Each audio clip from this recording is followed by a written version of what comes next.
I follow that arc. One small word and we break the dark. Coley Maya, hit that mark.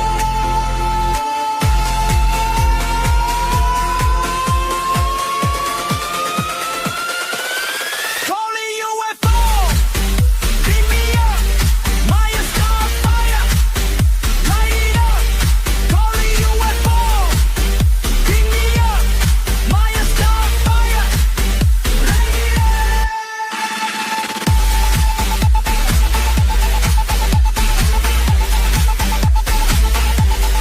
Beat me up.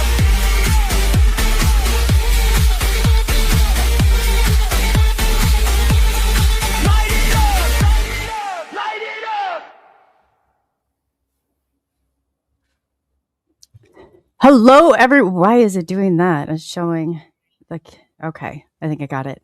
Hello, everyone, and welcome back to another episode of SNX Radio. I'm Coley, also known as ColeyUFO, and today is Thursday. Therefore, we have the talented Jay Austin from the UK. How are you doing, Jay? Yeah, I'm good, thank you. We've got no graphics though. I cannot see you. There's no graphics behind us? No, just You can't just the see me? SNX radio. No. Oh, you're froze. Oh, boy. I wonder, let me pull you off, and then is everybody able to see me? I'm going to pull them back on here really quickly. How about now? No? No, still, I can see the chat going. Yeah, just no, I can't see you. Okay. I can see you. So are you guys seeing, is there any pic? No, I'm not on there. So maybe, Jay, do you want to take it and I'll just exit and come right back? Then I guess it's saying no pic. No worries. Okay. So I don't know. Yeah, I see myself, but I'm going to just hop off here really quick. Yeah, people in the chat are saying no video.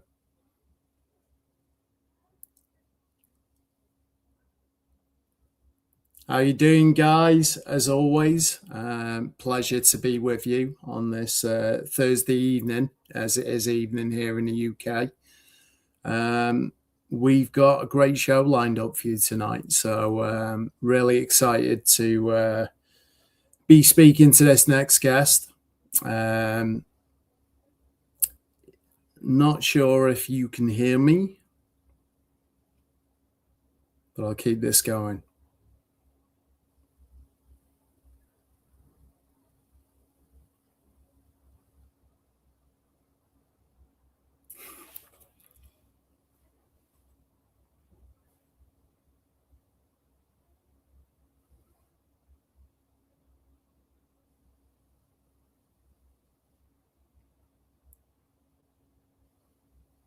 You can hear me? That's cool. We should have second. Yes, I can see myself. Wow. You can see we're good. Yes. We're back. It's People Jim. have I put tell you up every time my it's I have problems. How are you? Oh, man. Yeah. So thank you for bearing with us on that one. I'm good. How are you? I'm absolutely fantastic. I don't know if it's We're having a frozen. bit of a heat wave here in the UK, so yeah, any background noise I forgive. Forgive What's the me temperature tonight. like there? I think it's about 35 at the moment, and it's just after 10:30 p.m. in the UK. So it's going to be a pretty. Yeah, but you lovely guys night. are not in Celsius, right? Fahrenheit. So is it? Yeah, so 35 different. Celsius. Yeah. I don't know what that translates to in Fahrenheit. Yeah, I don't know either. I was like, Pretty hot. I have to Pretty do the hot. math on that one. Yeah. Yeah. I know that. Yeah, I can't remember what it was. I knew there was a difference, but definitely. Yeah. But yeah, welcome everybody back to another episode. We have a great guest today, but we're just going to go through real quick and say hello to everybody in chat. Hello, Moon at Noon, Standing Stones, Shelly Montgomery. It's great to see you. Cindy from Pops's Cryptid Panel. They will be on Monday. Nice to see you, Cindy and Martha. See Martha. Hello, Amy. Thank you so much for all you do, Amy. And Diane Booz. Great to see you. Martha. Oh, I see Martha. Hi, Martha. Welcome. Michigan Sandman. Great to see you.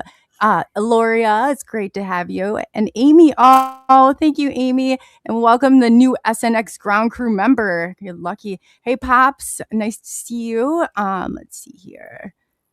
know I saw more there popping. The chat was going. I don't want to miss anybody. You guys are awesome. I love seeing all the comments. I don't get to see them, so you guys know that I'm dropping the show live. Hey, Standing Stones, I see you. And Magneticus, I see you, and it's to see you back. Catherine, welcome back.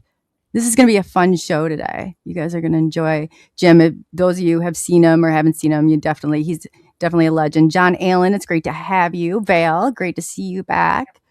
And let me see here. I know I saw more. Vale, that's awesome. Can you guys hear and see, like, both of us look okay now? We're both visible. You can hear, I guess you wouldn't know if you could hear him yet or not, but welcome everybody back. Okay. Yeah, I know. I realized what I said. I was like, I mean, can you see us? Like let's not go crazy here. Hey, Poncho, it's good to see you. Yeah. Like 1 to 10 here. What do we got going on? That's funny. Yeah. But yeah, and if Andrew Rollins, great to have you back. Shelly Montgomery, thank you so much for the super chat. That is awesome. Get it pulled up here for. That's awesome. It will pull up eventually. Mine's just, I don't know why it's just lagging today, but I'm plugged in. I'm good to go. If I missed you, I promise that I will make it up to you. But today, without further ado, we'll get into it.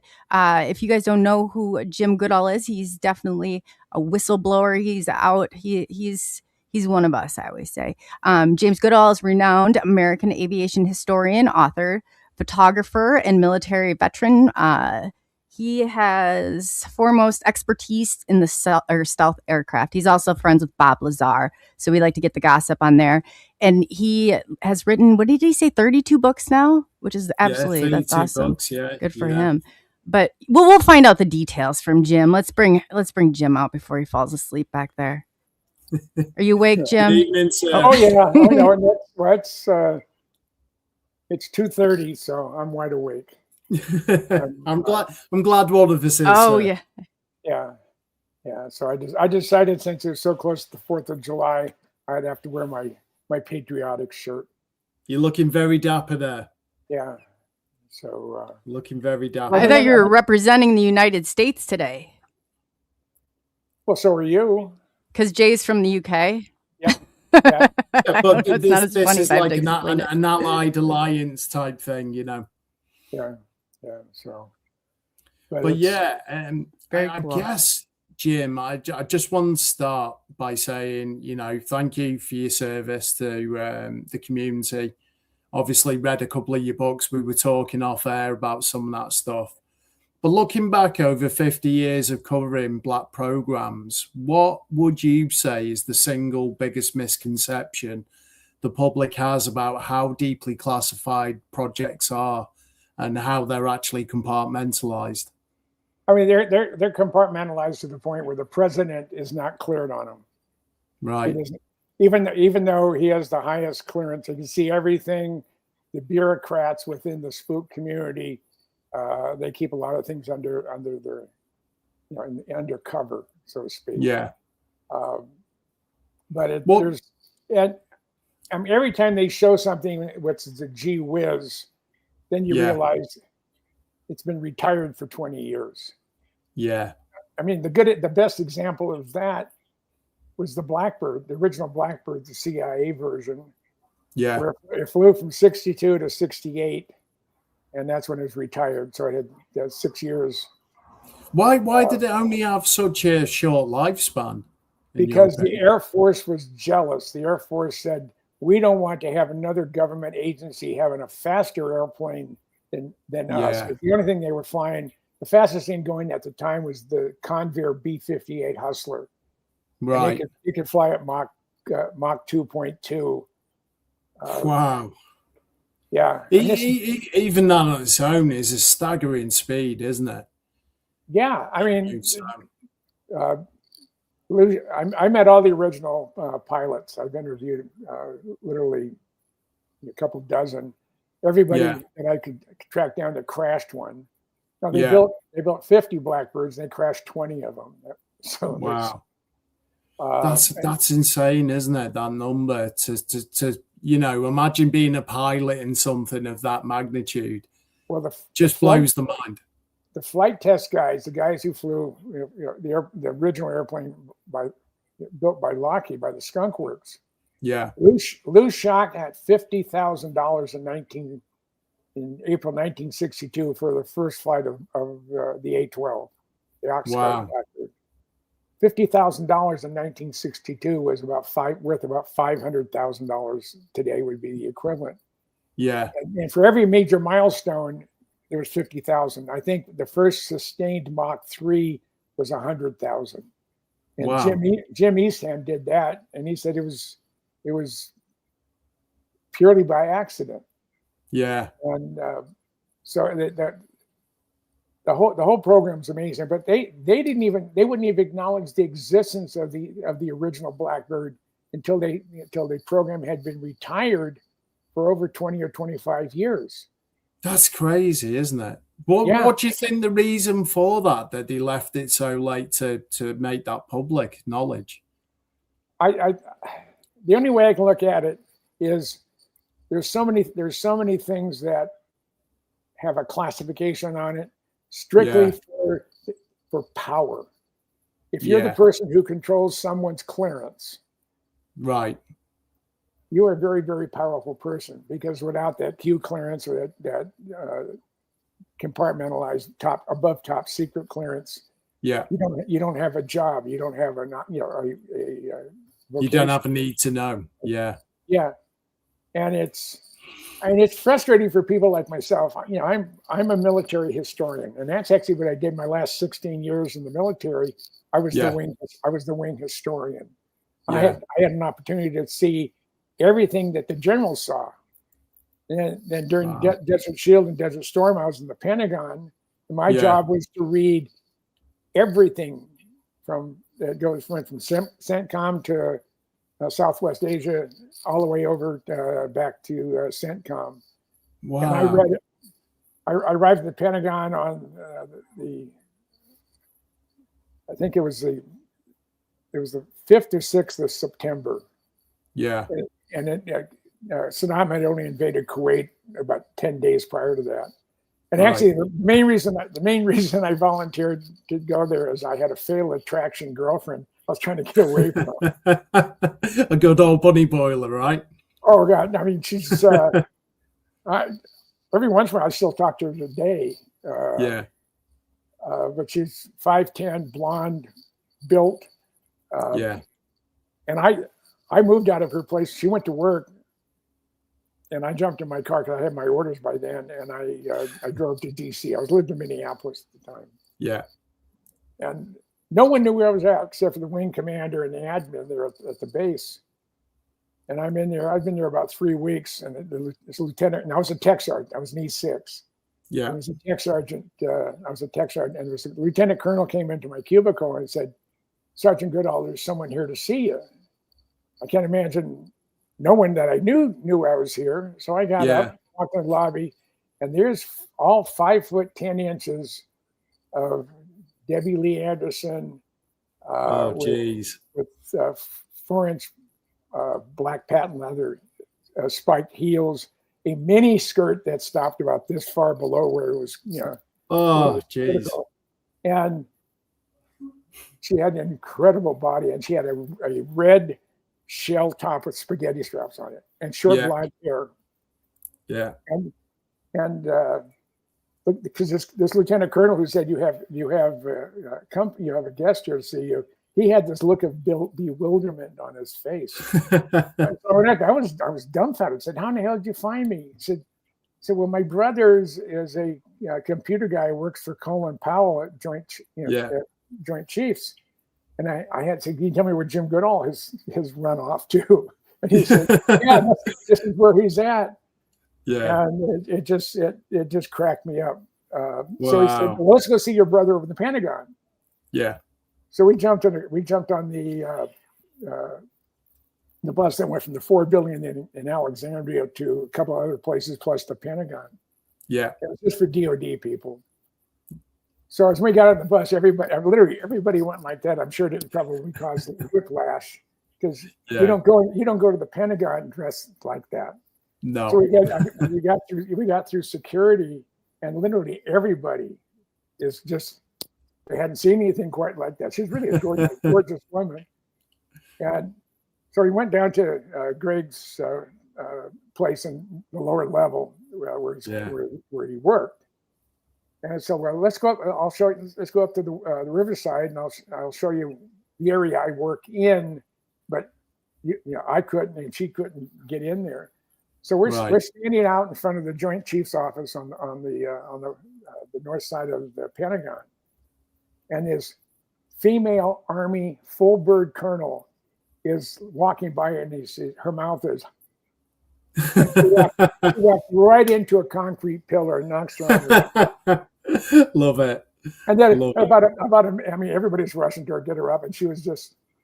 I think she was still affected by looking at this short-skirted, well-built, 5'10" with spikes that made her 6'2".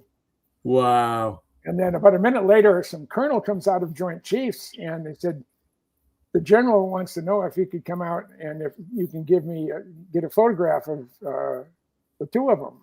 She said, sure. So there she's standing next to this colonel, and you can almost see the drool coming down. I mean, this general, the drool coming down from his face. So it was kind of fun. But I was there. I was there for 121 days, and I had to read every single message going to and from CENTCOM, and I was looking for U.S. UFO stuff. Yeah. Because without the access I had was pretty much unlimited, and I looked for every day. I had the call signs of everything, the list, the listing of every aircraft that was in the air, when it was scheduled, the serial number, the whole bit. Yeah. And there was absolutely nothing I didn't recognize, and it just that was my biggest disappointment of being in the Pentagon. Was there anything that you came across that you weren't already aware of, or being read in some of these? No. I was pretty much. My job once I read everything, I was required. My job was to brief the press. Yeah. So I remember one day I'm reading it wasn't eyes only, but it was top secret, and I'm reading it, and I'm listening. Back then, the only news program that was on 24 hours a day was CNN, which is the crap news network. Even back then. Yeah. But I'm reading this top secret document, and I'm hearing it in the background. So I look over it with a few different words, and I had just received the message. Yeah. And apparently they had just received it too, because they were literally reading it almost not quite verbatim, but almost word for word. Yeah. I said, how in the hell did they do that? It's quite serendipitous, right? Yeah. So, but it was interesting. I had a lot of fun in DC. Yeah. And so it was just sort of a. Did you always have a lifelong interest in the UFO subject then, or what it's called UAPs these days? Yeah, flying saucers. Yeah. I remember seeing when it first came out. War of the Worlds, 1953. The Day the Earth Stood Still, and all the UFO and alien stuff that was in the 50s. A lot of it was really, really hokey. Yeah. And just recently, I watched the original 1953 version of Wars of the World. And considering they didn't have any computers, they didn't have anything to erase things or whatever, it was actually an incredibly good it was movie. You can see the piano wire. You can see the piano wires on the craft sort of moving or whatever. But it's crazy, because when they broadcast that, I think it was in this country, the George Orwell version over the radio, people thought it was legit. Oh yeah, there was panic. There was panic in the street. That's for sure. But I guess. Do you believe the most highly compartmentalized aerospace projects today are continuations of Cold War era programs, or have they entirely new structures that have replaced those by now?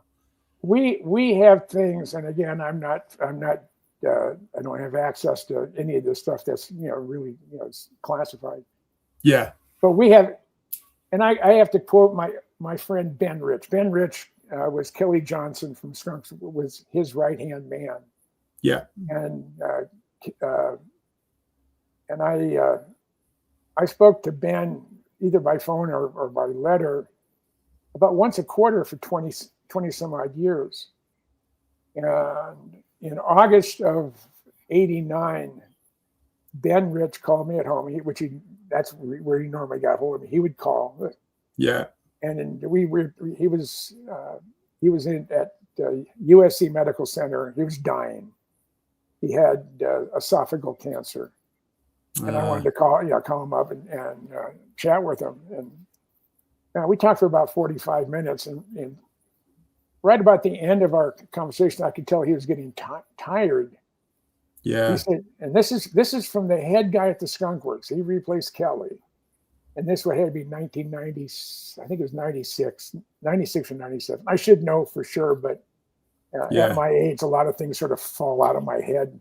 I get it. I totally get it. So Ben said, Jim, we have things out in the desert. And he wasn't referring to Area 51. Yeah. S4 maybe, and maybe other locations, but not Area 51. So Yeah. Jim, we have things out in the desert that's 50 years beyond what you can comprehend. And he knows I can comprehend a hell of a lot. Yeah. And he said, and if you've seen movies like Star Wars or Star Trek, we've been there, done that, or decided it wasn't worth the effort. Yeah. I said, Ben, I said, will you please expand upon that? And he said, no. And then he had the nerve to die on me about 10 days later. And I was really disappointed in that. Because he had agreed. That's such a shame. He had agreed to meet with me after his book with Leo Janos was published. This is just before it was published. And but he got sick too fast. He had and esophageal cancer was caused by breathing in the fumes of the solvents that they use on the stealth coatings. Yeah. They're building the 117s there at the Skunk Works in Burbank. So, wow. That's so sad because, obviously, kind of when I got into this, I discovered about Ben Rich, and some of the quotes are quite, whatever you can read into them, there's a lot there that you can read into. Yeah. Go on, sorry. Well, I was talking he called me in August of '89, and he said, Jim, I don't know if you know it yet, but the Blackbirds aren't going to make it through Congress. And he said, and if anybody could scrounge one, it's you, which I thought was a hell of a compliment. Yeah. So I after we hung up, I jumped in my car, I drove to the base, got on, because this long distance calls were expensive back before cell phones. Yeah. I mean, you had to wait till after 7 o'clock to call someone because you cut it way down. Yeah. So I went over the base and I got on the DSN network, which is the Defense Secure Network. Okay. For video, audio, and digital transmission. So I got on the phone and I called the Adjutant General of the state of New York, of the New York Guard, Air Guard and Army Guard, and the got his number. I called his secretary. It says, General Weaver's office. I said, yes, ma'am. This is Sergeant Goodall with the 133rd. He said, is the general in? He says, just a minute, Sarge, I'll put you through. You don't do that in the regular Air Force, but but the Guard you can. So General Weaver gets off. I said, Sarge, what can I do for you? I said, General said, how would the New York Air Guard like to move the world's fastest airplane in a couple of your C-5s? Wow. Dead silence for about 10 seconds. And then he says, you mean the Blackbird? I said, yes, sir.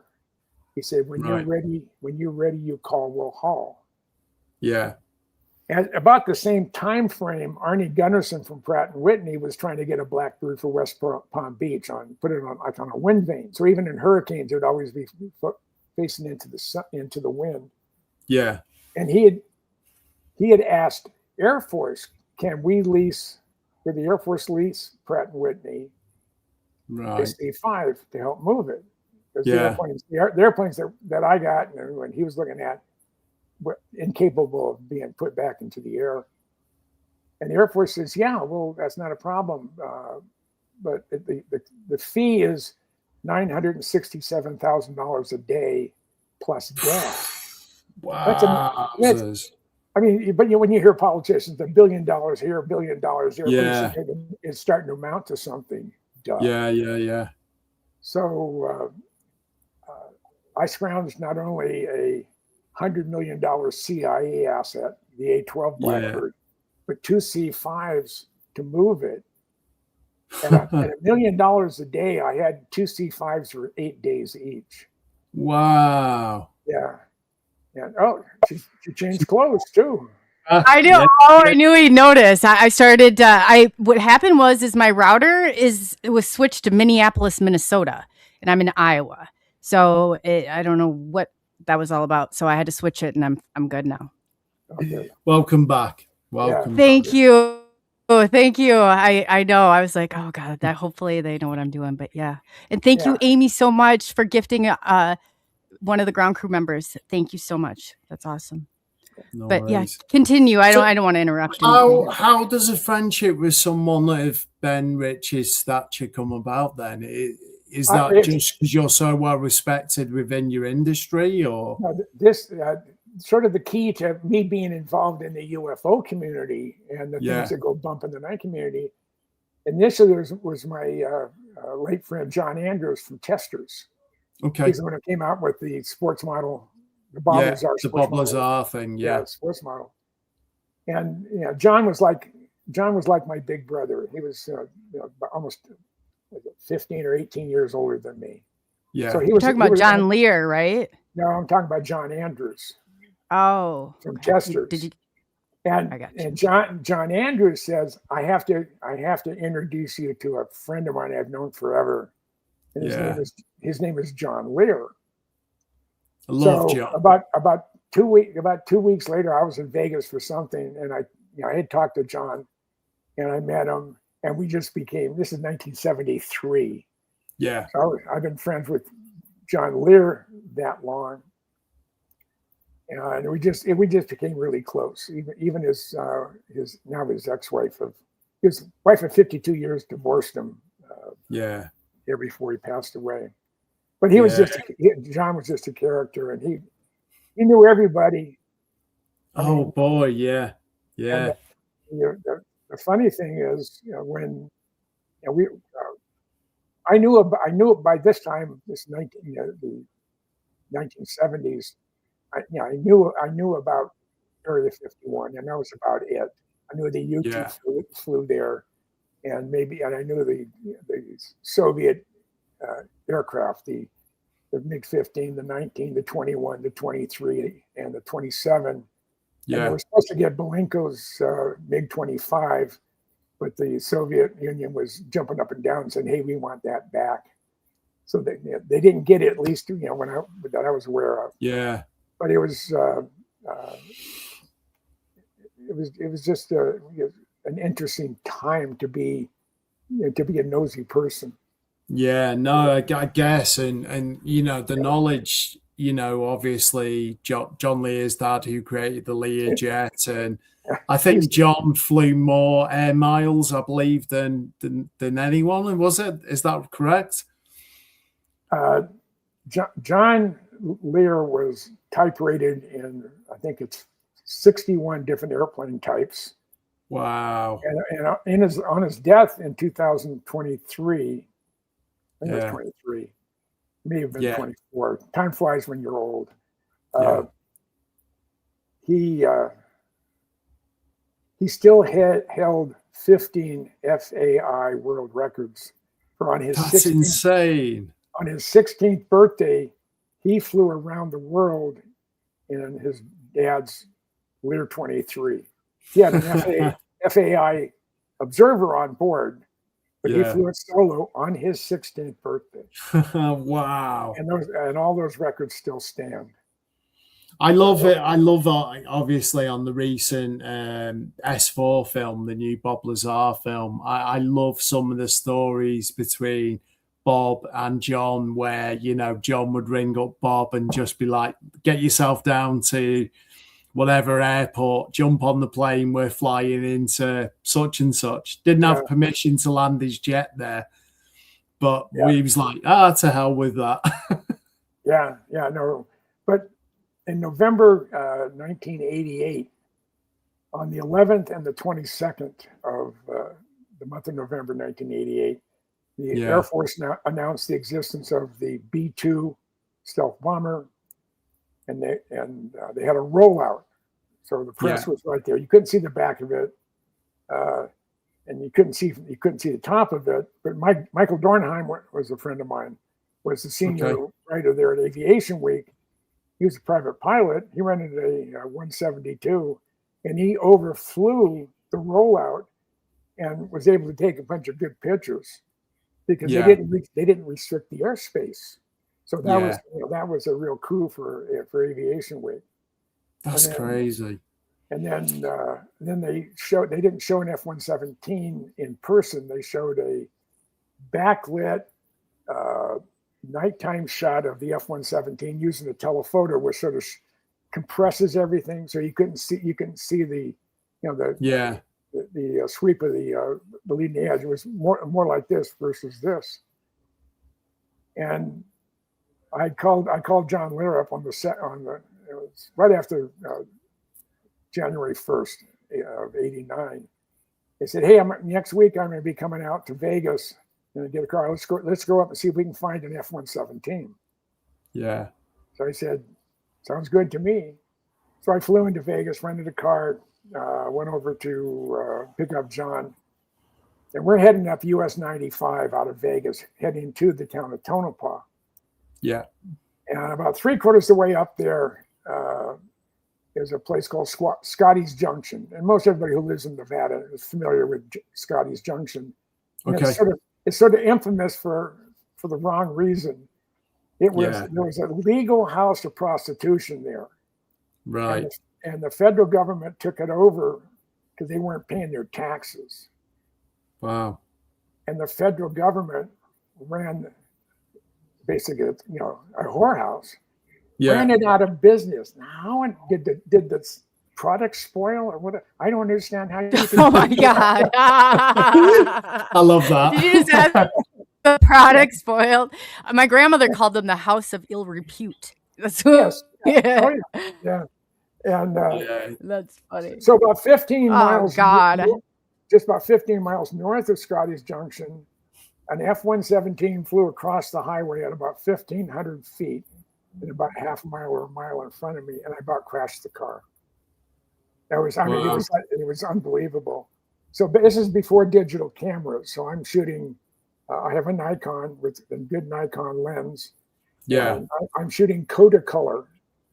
I was hoping to get a shot of the F-117, and I didn't want to wait 10 days to send it off to Kodak, get it processed on a slide, come back, then scan it on my computer and print out a photograph.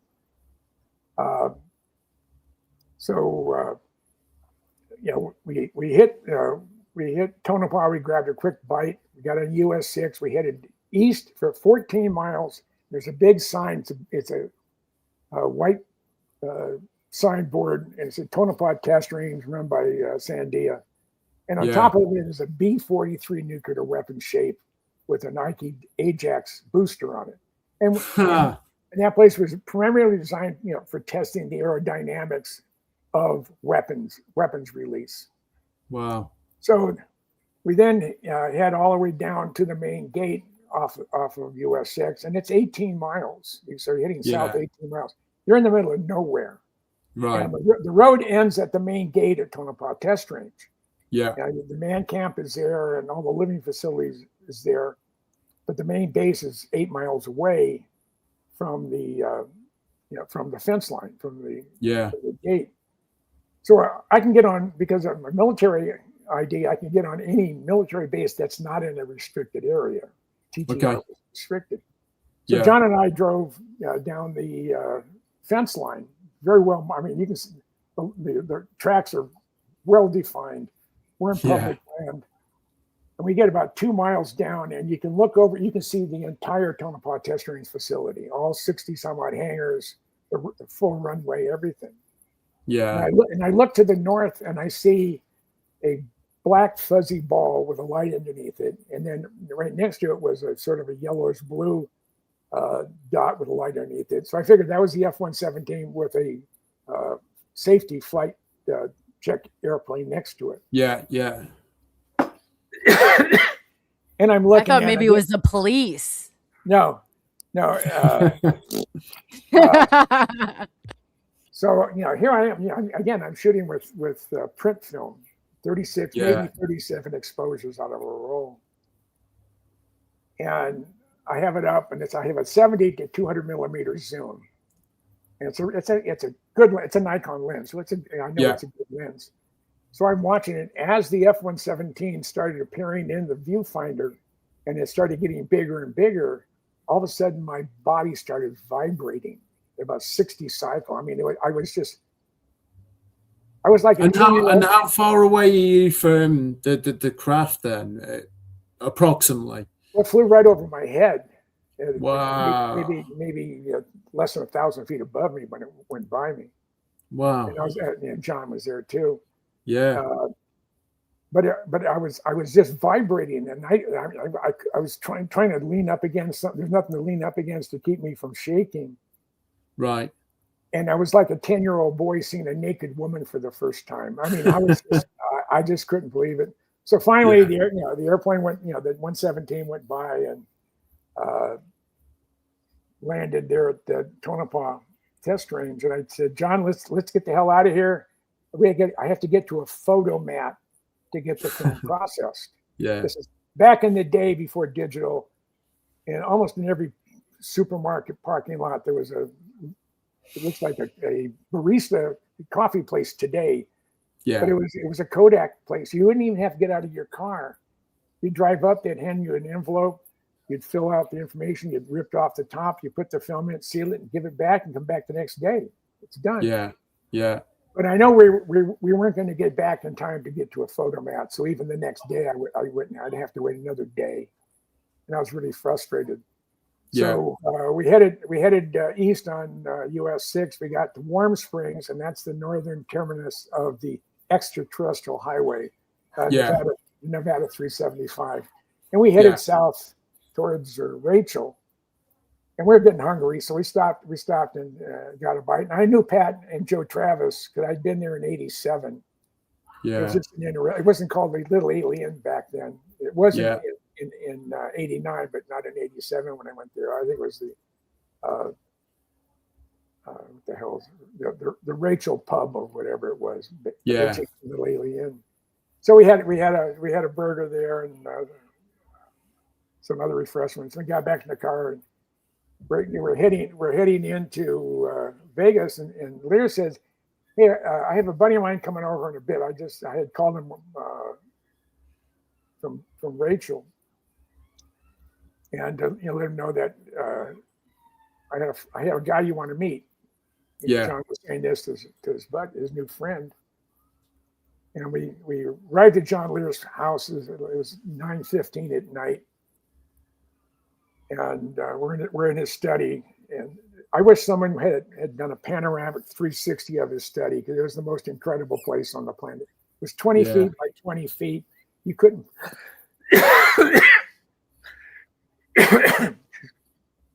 Excuse me. You couldn't. I gotta get a drink. Yeah, no worries. Said you couldn't put another photo on the framed on the wall because there was nothing but cover. And about 20% of the photos on the wall were from me. And he said, "Hey, I got a new friend. New friend just moved here from Albuquerque. I think you'll find him interesting.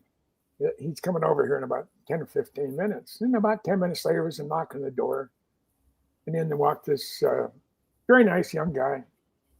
Introduces himself as, "Hi, I'm Bob Lazar." Wow. And shook his hand. We started to shit. And as we were talking, I said, I have a dilemma. I have this roll of film on the F-117. I don't know if any of the images are good because I was shaking so hard, even though I was shooting at 250th of a second. Right. So he said, and I said, I know I have to wait another day or two to get the print film developed and printed. Yeah. And that's driving me crazy. He said, well, I have a C41 processor at home. So I'm to keep me busy. So I'm waiting for my clearance to be upgraded. I have a position in the desert. I don't know doing what. Yeah. So I do this just to keep my mind occupied. And he did photo processing for a real estate office, a big one. Yeah. And back then, you'd have to send it someone. They would print it or digitize it, whatever. Yeah. So he said, I live over in West Charleston. Let's head over there. So I jump in his car. We jump in his car, and we're about a block away from Lear's place. And he looks at me. He says, I feel sorry for that dumb son of a bitch Lear. I said, what do you mean? He says, the guy's from a world famous aviation family. And the idiot believes in UFOs. So I'm a nuclear physicist. If I can't prove it mathematically, it doesn't exist. Yeah. So we head over to Bob's place. We process the film, and there were out of the 36 exposures, there were about a half a dozen that were just the way I wanted them. One of them, I made the front page of Aviation Week. It's the F-117 and a T-38 underneath it and in front of it. And that photo by itself allowed testers to build the quarter-inch SR-71 model. Yeah. Testers. And also that was the SR-70 model, but also for the F-117 model. No one knew the true dimensions. So knowing the exact dimensions of the T-38, he was able to use that as the basis for all the measurements on the quarter-inch scale F-117 that came out. And it was fairly accurate. Wow. So everything about Area 51, everything about my friendship with Bob Lazar is interesting. The thing is, May of 23, we were in Reno for a spaced out radio function. Yeah. From there, I went to see Bob. He lives in Southern Oregon. And what a lot of people don't know, Bob has a photographic memory. And I'm up there. We're outside watching the sunset with his wife Joy and their 3 dogs. And Joy's newest dog is a big black lab mix. Yeah, loved me, and it was driving Joy crazy. But that was I tracked dogs. No offense, Chloe. Yeah. I had 2 questions on Bob. I guess the first, what were your first impressions of meeting someone as clever as Bob? He's just a gracious person. He's soft. He's soft spoken. He's the opposite of me. Yeah. Yeah, I'm like a bull in a china shop, and he's not. Yeah, I mean, I think the world of him. Yeah. But on this May 23 visit I had with him, I spent 2 days with him. And I said, do you remember what you told me the first day we met when we left Lear's house and we're heading to your place to process the film? He said, you mean the fact that I didn't believe in UFOs? I said, yeah, that one. Yes, I remember. And he didn't believe in. But one of the things, a number of things cemented my feelings about what Bob Lazar is or was. Yeah. Was when I was in Desert Storm in the Pentagon, there was a stand down day for something on both sides, and there wasn't much for me to do. So I went into the Pentagon computer system, and I'm looking for the Department of Navy that paid him, because the Navy handles all the really super black programs. It used to be the Army, and then I think in the early 70s, it moved over to the Navy. And I couldn't find anything. So I'm in uniform. I'm an E6. I have a full chest full of ribbons. My hair is prematurely gray. It started turning gray when I was 14. Yeah. And I burned every single one of these gray hairs, by the way. Mine too, Jim, by the way. Yeah. I'm joking. So I think and again, it's about 35 years ago. Yeah. If I remember right, it was Navy Investigative Services had their office there. So I'm in uniform. I have a fresh haircut. I'm looking sharp. Yeah. And I come at the door, and there was the door was open. So I walk in, and there's a young Lieutenant JG behind the desk. And I said, sir, can you tell me where this Department of the Navy is located? And I hand him Bob Lazar's W-2. I had it for quite a few years. Yeah. Earlier. Well, actually, right after I first met Bob, he made a copy of his W-2. Yeah. And oh yeah, and I had a copy of it. Don't you remember? I have a copy of my pictures, and somebody leaked it to me, and you confirmed it was the same one. Yeah, which is crazy. I could pull it up even. Yeah. So the Lieutenant JG is looking at this W-2. He looks up. He says, "Excuse me for a second, Sergeant."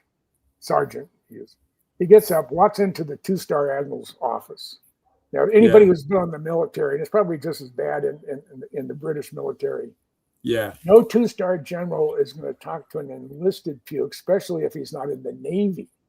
Yeah. And the Lieutenant JG came out. So the admiral will see you now. Wow. I go in there. I give him a sharp salute.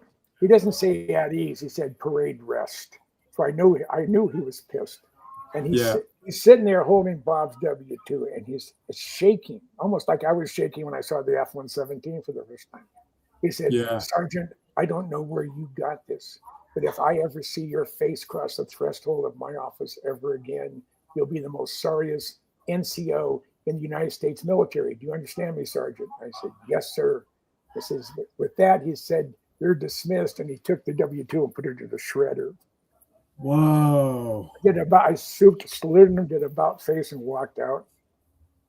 And did you question his reaction then and there? How he was so pissed at you for even daring to ask about this W-2? Or well, the simple fact that I had Bob Lazar's, because the 202 -001, all the way through 043 or 447, one of the two. I'm finding it. I'll pull it up. Those are zip codes for the Pentagon. Yeah. For everybody who operates on the Pentagon. Yeah. But there's 4 or 5 zip codes that go to classified locations. Okay. So you can see the zip code, but it won't tell you anything where it's going and who. That's what I was. That's what. I could not find that zip code when I had having access to the Pentagon computer, because it went to a site that I did not have a high enough clearance for. Yeah. And it's just what Ben Rich told me, the reaction of this, of this two-star admiral, and the fact that, there we go. Wow. Can you believe I had these? I had these from 2000. I had to go back into the one before 2000, and Jim verified the address and everything on there, and then we have the badge. Yeah. Wow, that's insane. Yeah, and piece of history right there, right? Yeah, and then the other part was George. I've known George Knapp since I first met John Witter, so that goes back to '73. Yeah.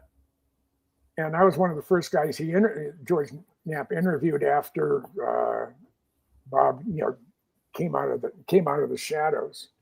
Yeah. And it's just So was this before George was really sort of covering the stuff? Because obviously the story goes John Lear came into KLAS station and dropped a load of files on George's desk. And, you know, I think the other news anchor didn't want to cover the UFO thing because it was kind of hokey at the time. Yeah, no, he was their chief investigative reporter for KLAS Channel 8. Wow. So I've known, and so I had, you know, anytime I went to Vegas, I always looked up George. Yeah. And I've got a tremendous amount of respect for that guy, you know. Yeah, I don't care for his partner in crime, Jeremy Corbell. What do you call him? Jeremy Doorbell. And I'll just leave it. I'm not a fan of Jeremy's. Let's put it this way, and I'll just leave it at that. Yeah. Because whether I like him or not absolutely has no effect on who I am. No, not at all. But there's just one thing after another. But George, when he went to Albuquerque to see if Bob was real and to verify whether or not. So he went into the Sandia library. There's a classified side and there's a public side, and he got a phone book. Now those are things before everything was digitized. Of when Bob said he was there, and sure shooting, there's Bob's name, the phone number that he gave George was that, and the room number, and the three guys that he was in the lab with, those names were in there as well. So that was another thing to verify that Bob is who he says he is. His story has never changed. And the main reason he went public is he felt his life was in jeopardy. It was an insurance policy. And his first wife died in a mysterious car accident. And they supposedly she died the same way that Karen Silkwood died. She was the whistleblower at Kerr McGee plutonium facility in Oklahoma. Yeah. And they contaminated her with plutonium. She died of radiation poisoning. Ah, jeez. But Bob's first wife is believed to have run off the road in the desert, coming back from or going somewhere in the middle of nowhere with a broken neck. And there's no indication as to how she got a broken neck because the car wasn't damaged. So I think Bob felt that to save his life, he had to go public. And shortly after his wife was passed away, he was called to Indian Springs, which is now Creech Air Force Base, the Indian Auxiliary Field. And he met two federal agents there. And they put a gun to his head and says, "You keep your mouth shut." It's basically what they told him. And he said, based on that just really pissed him off. And that's when he decided to go public. That's when he contacted George through John Lear. And John Lear is sort of the keystone of all my UFO activities. Yeah. And also, you mentioned earlier and before the program started that, and have done a lot of things with Michael Schratt. And Michael Schratt, he's like my kid.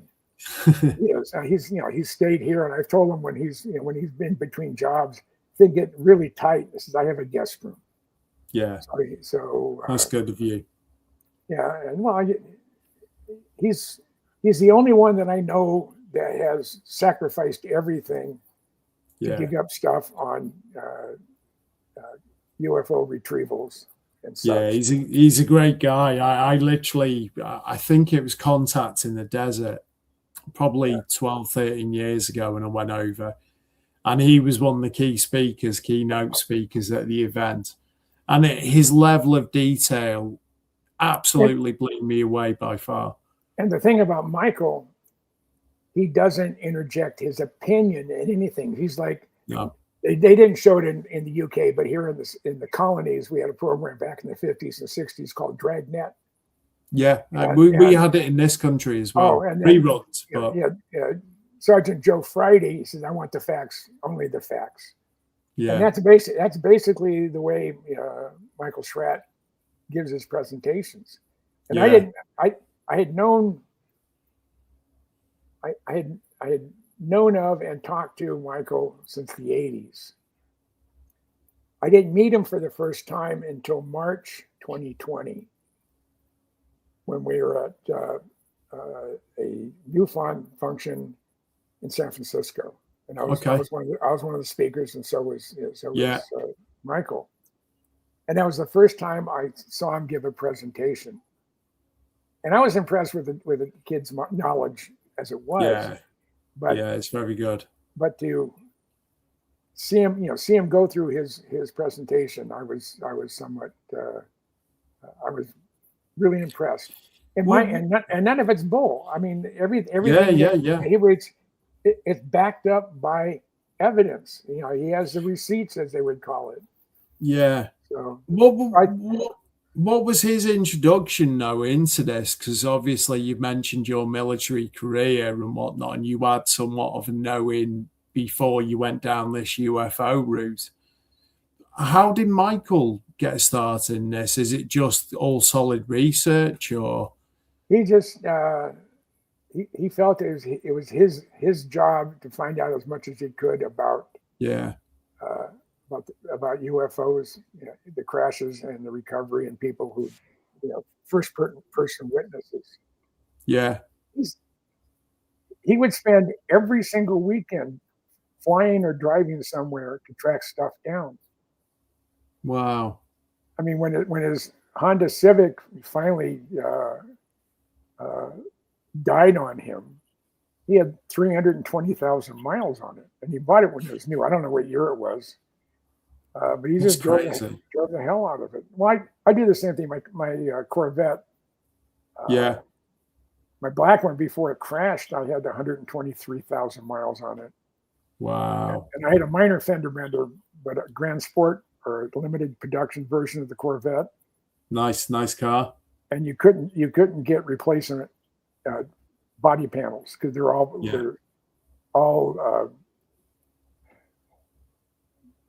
specific to the different types of that. You have the ZR1, the Z06, and the Grand Sport. Those are called wide bodies. Yeah. And it's like they only made 3,200 of them in 2010. That's crazy. So I ended up replacing it with the same year Grand Sport, but fire engine red. My other one was black. Okay. And I get more comments on my red Corvette than I ever did on my black one. So it just those cars are too wide for the UK roads, unfortunately. But yeah, I know that. God. Yeah, our roads are only small compared to the highways in the US. Yeah. Wow. But I didn't know that. Something you said about John Lear, obviously he's featured in Corbell's new documentary, Sleeping Dog. There's a lot of footage when obviously Jeremy started going over to the house and John was sharing some bits with him. How much, in your opinion, was the facts from separating the wheat from the chaff, as we say here in the UK? Because Jeremy seems to suggest that John sort of lacked a bit of discernment at times in some of the information that was given to him. But John Lear was sort of like a sponge. Yeah. And because of what he did, and Mira Lee told me this once. This is before they got divorced. He said, "You're one of John Lear's special friends. You're the only one that he compartmentalized his groups of friends. There was a group from special ops people. There was a group for aviation people. There was a group, all the way around. And I'm the only one, according to Mira Lee, that was part of and knew most of the players in all the groups he was with." Wow. And I was one of the last people, and I think I was one of the last person to see John before he passed in the UFO spooky airplane community. Yeah. And yeah, we exchanged emails from time to time. I was really sad when I learned of his passing. And, you know, for me, John is the reason that I'm kind of here today. But John is the reason that I'm here today as well. And, you know, the likes of John Lear, George Knapp, you know, I think one of the first, you know, way before YouTube was a thing, at least, you know, I came across the Bob Lazar story. And there was something about Bob when I watched him and the way he told his story. There was just way too much there for it to all be, you know, horseshit or, you know, excuse my language for that. But like there was the levels of detail. And he's a science guy. Yeah. Yeah. And the fact that he has a photographic memory. Yeah. Makes a big difference. So everything that Luigi Vinatelli did on S4, Bob, when they were still working on it, but Luigi would send just a sample piece of whatever part of the movie they were working on.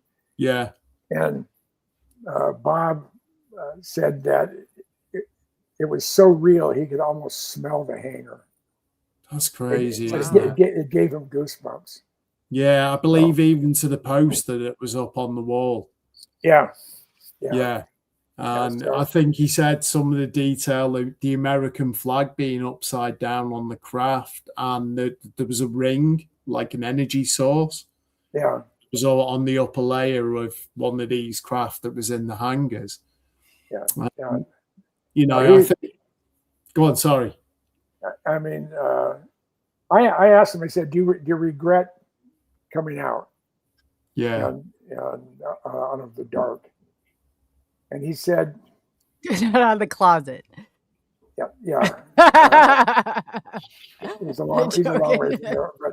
But he says, yeah, in a way, I really regret it because I had my fingers in and was touching something that was literally out of this world.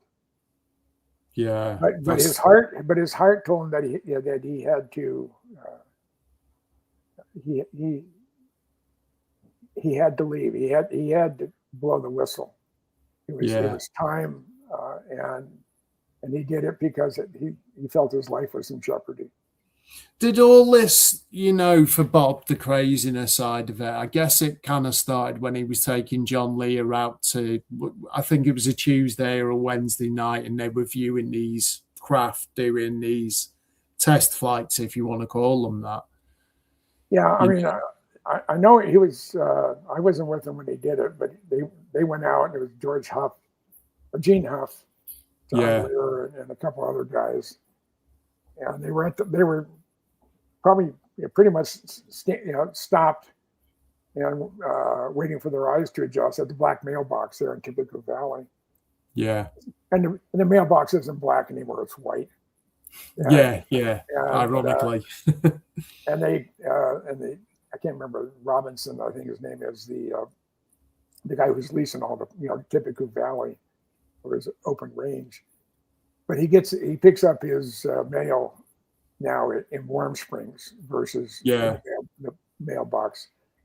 Packages and stuff go in there, but and it's locked.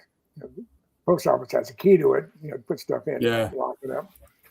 So because people were stealing his mail and whatever, it got to be a real pain in the butt. I know one of the times I was out there was there wasn't a cloud in the sky. It's crystal clear. The sun is going down. It was just a slight glow on the horizon.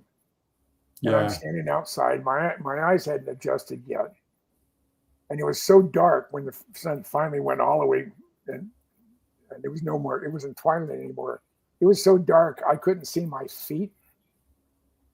And I'm sitting there, and again, I'm at the black mailbox, and I'm thinking, okay, they said that they can read minds. And I'm thinking as hard as I can, abduct me. I'm here. Yeah. Let me bring my camera and pack an overnight bag. I wouldn't even that if I poop my pants. I can always find a laundromat somewhere. So, and nothing. Everybody I know pretty much has had an experience where they've seen something or they were abducted. I got a friend of mine here in Tucson. He and his brother, when he was James was in the Army officer, infantry officer, and his brother was a lieutenant commander in the Coast Guard. And her parents had a cabin cruiser in Pensacola, and they would, during spring break, they would come down. They hit that. He was a forest management guy. Yeah, James's dad was, and they were 18 miles due south of Tyndall Air Force Base there in Panama City. And there's a platform out there. It's probably a range safety platform or telemetry platform, in the bombing. But they're fishing around this structure. Yeah, it's not an oil platform, but it's a building on pilings. And all of a sudden they look to the north, and two flying discs were about 100 yards north of them, and just sort of hovering there. Said estimate about 150-foot diameter craft, two of them sort of sitting there. All of a sudden they noticed on the stairs coming down from the building on this platform down to a dock where crew boats come in and go up. There was two or three guys coming down in Air Force utilities. Fatigues, as we call them. And about the same time, you could see coming from Eglin, two F-4s in full burner heading towards this location. All of a sudden, these two discs go boom, and they said, "Wow!" It was incredible. And his story, he wrote it up, and it is in the MUFON. The archives of theirs, yeah. His name's James Snyder, and he's not the only guy here in Tucson area that I hang with. I have a very small group of friends, because you have to be interested in the same things I am. Or it's just I'll be courteous to people if it's Rosemary's friend or not. So, but he's the only one. He's the only one here in the Tucson area, and I have friends all over the country. That's why when I go on a road trip, I'll stop almost in every major city. And you got friends everywhere. Yeah. When you hear people talk about, obviously the buzzword at the moment is legacy programs in the UAP world, does that phrase resonate with the terminology you've encountered, or is it something that has emerged more recently, would you say? I think it's more recently. Yeah. You never came across that in anything you were looking into now? No. And I guess off the back of that, in your experience, are the levels of special access programs that remain largely invisible, even senior military officials?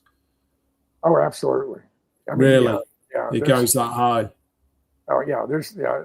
And it's like in the movie Dave, when Dave said that he was a clone, not necessarily, but an identical looking person at the president, the real president, who was dead. And one of the things he says, this is just a temporary job. So because they're a temp, 4 years or 8 years, or if you die before those dates are up, you don't have a need to know. Keywords, right? Even though you're the commander in chief of the military, you don't have the need to know.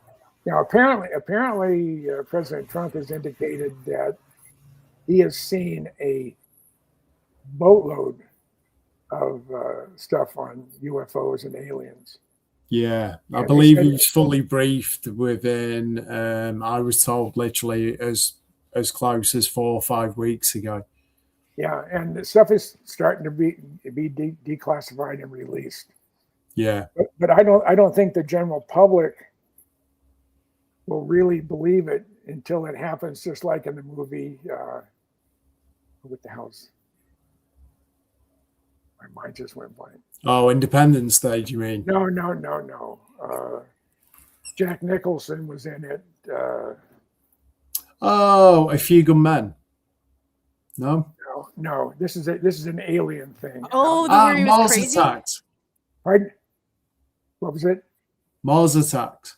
Yes. The spoof film. Yeah, it was a great film. Hopefully it won't be like that. Yeah. But I think it's very close. Do you think that's the reason for the timing of this then? Because obviously people such as Lou Elizondo have said there has been a timeline since the 2017 New York Times article. And if you look at the drip feeding, we had 3 videos initially, the gimbal go fast and the FLIR video, the Tic Tac. Yeah. And they kind of stayed away from the occupants of what was potentially flying these craft. Or if they were manned. Yeah, exactly. Now I have a buddy of mine, I won't use his name. Yeah. But he has been, there's 5 classified locations where things are flight tested. Yeah. And because of what he does, he's been on all 5. Okay. And I don't push him. I don't ask him, hey, can you let me know about this or that? Because I don't want to violate his trust. And eventually it'll come out. But he said of what's being seen by the general public, he says 90 to 95% of what you're seeing are man-made objects, not alien. Yeah. But all there has to be is one. Yeah.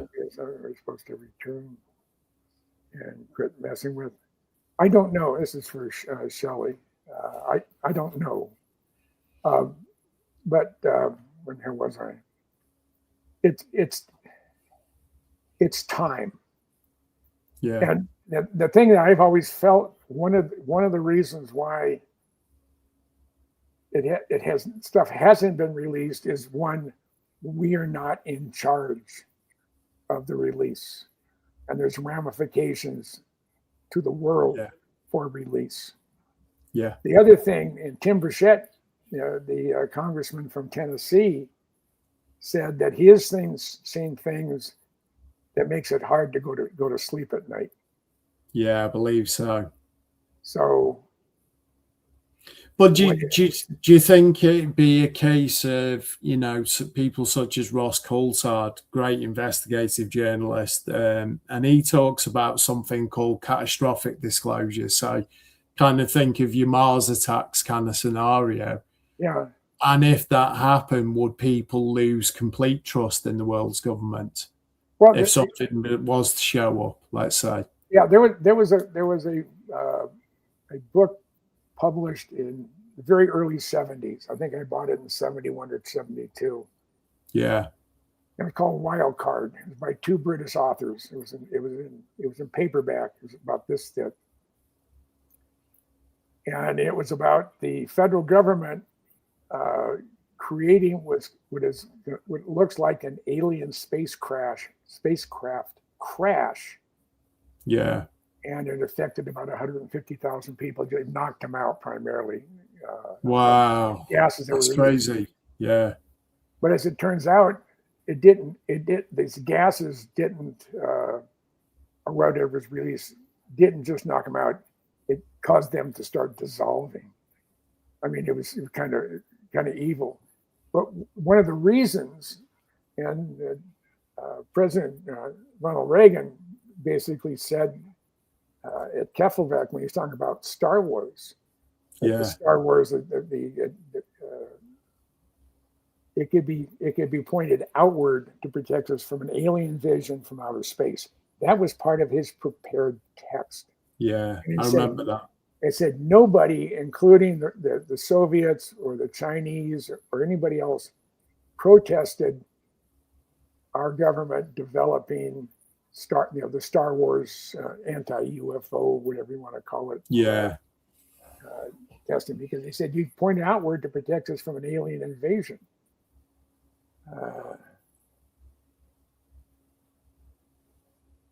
Yeah, that's it takes some wrapping your head around, doesn't it? Yeah. Obviously, the other school of thought is, people such as Corbell and others. There's a lot of evidence that these things are coming from our oceans, that they are transmedium, as in they can move between the sky and the ocean without, as much as inertia or a splash. Well, Science Bob, who has a PhD in Coley University, he was on the USS Hampton, which is a Los Angeles class 688 submarines, fast attack submarine. Yeah. They were operational depth. It was probably about 700 feet deep. They're going, 15, 20 knots. And something went by them. And Bob said it was supersonic. That's crazy. And what year would that have been, Jim? The boom? We don't know. Don't know. Don't know. No, it's just a craft of some sort. Yeah. And his job, I forget what he was in the sub for, but he's a pretty brilliant guy, and he's done a lot of interesting things in that, along with dealing with the primarily the Navy. So there's something out there, but one of the other justifications, I think, that's been bounced around. One of the reasons that there is the government does not want to release the information because the glue that holds most of the civilized world together is believing in a supreme being, be it God, be it Buddha, be it Muhammad, be it Adam Smith, whomever. Yeah. And there's a lot of people out in the world that the only thing that is keeping them from killing their spouse or their kids or their neighbors or their boss is not, they don't have any fear of going to jail or going to prison. They have a fear of going to hell. Yeah, correct. And if that fear, all of a sudden, if that protection from seeing this stuff is all of a sudden it's dropped on the general public, and they realize that, well, maybe the God that we thought was our God was an alien.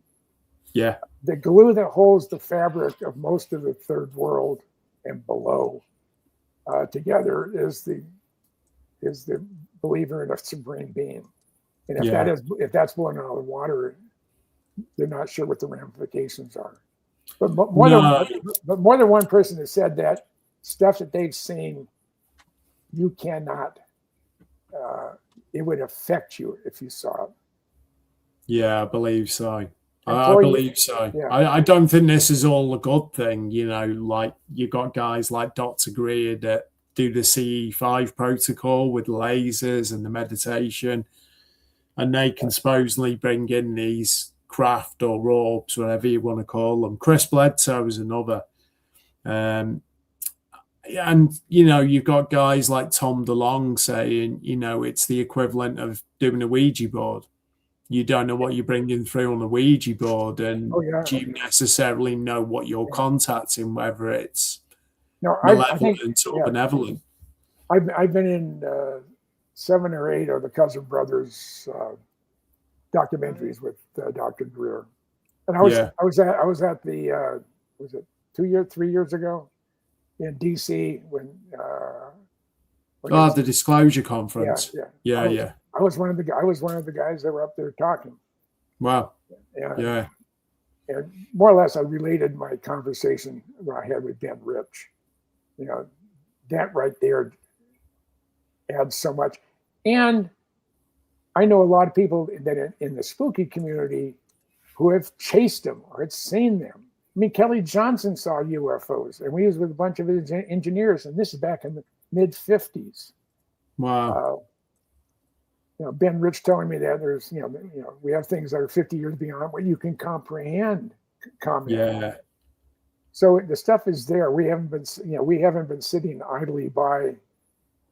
So there's nothing faster than the Blackbird. Yeah. That was developed with a slide rule back starting in 1955-56 timeframe, when they started looking at a replacement for the U-2. What's really ironic, the U-2 is still flying today. Yeah, But, yeah, it is ironic when yeah. you think about it. But how do you think this started around the time that we discovered how to split the atom? Or do you think this perhaps goes back to, early civilizations of humankind on this planet? You look at some of the hieroglyphics and petroglyphs you have in the ancient world, Yeah. and they show modern equipment. They show side profiles of discs. Yeah. I mean, you're looking at the Bob Lazar sports model in some of the Egyptian hieroglyphics. Now, they had to have something based on that. And when talk about Thor is blasting down his lightning bolts and blowing things up and whatever, that could have been a machine gun. You imagine what an A-10 would do back during Roman times?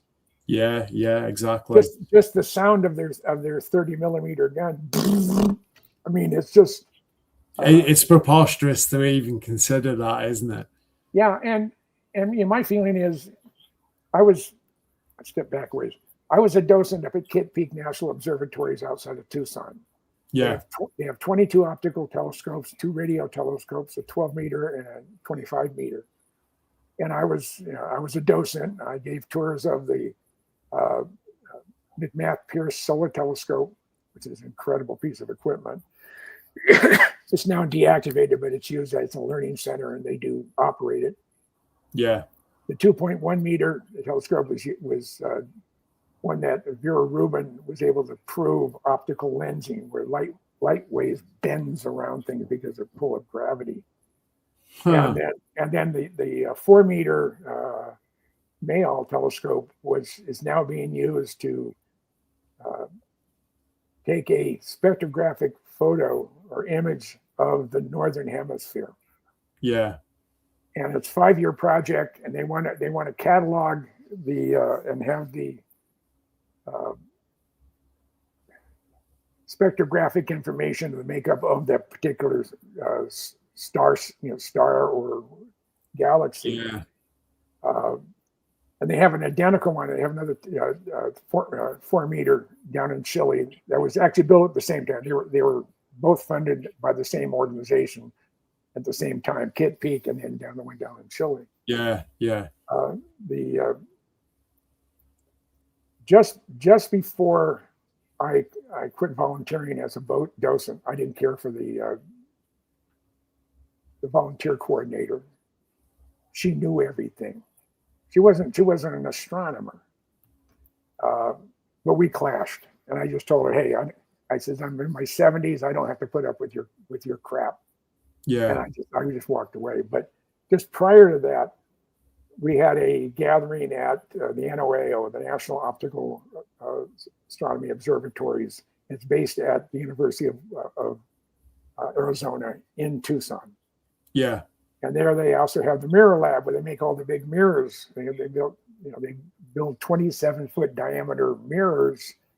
The Giant Magellan telescope they're building will have 7 of these 27-foot diameter mirrors. Wow. Imagine what they're seeing with those telescopes. When it finally sees first light, they say they'll be able to see within 100,000 years of the Big Bang.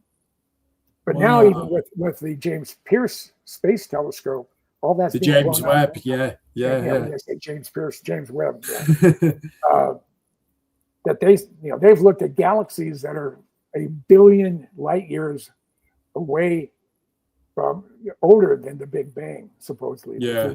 2.4. So they opted to 24 billion light years across, or now it's up in the 50s or 60 billion light years across. And the deeper they look, the more they found out, hey, we don't know squat.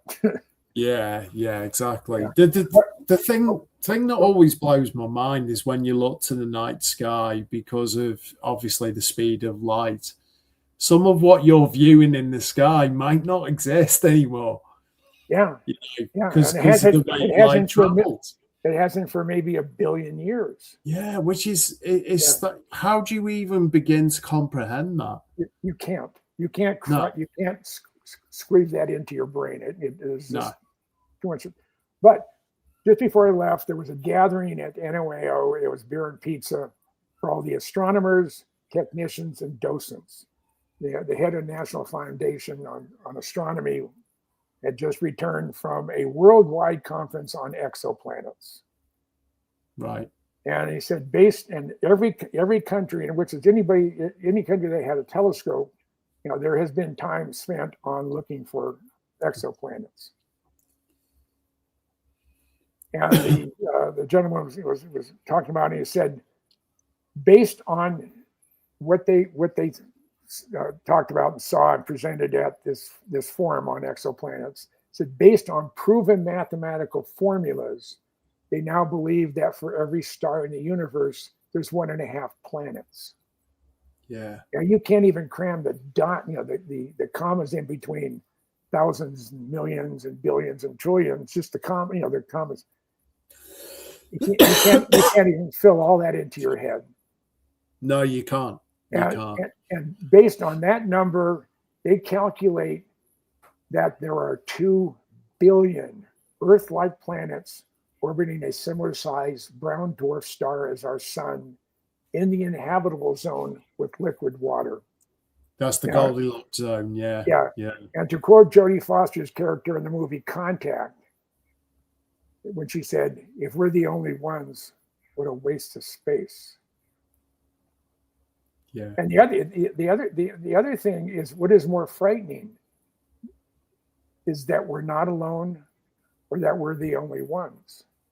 Yeah. That's the odds of us being the only one is bull. Yeah, it's mathematically improbable.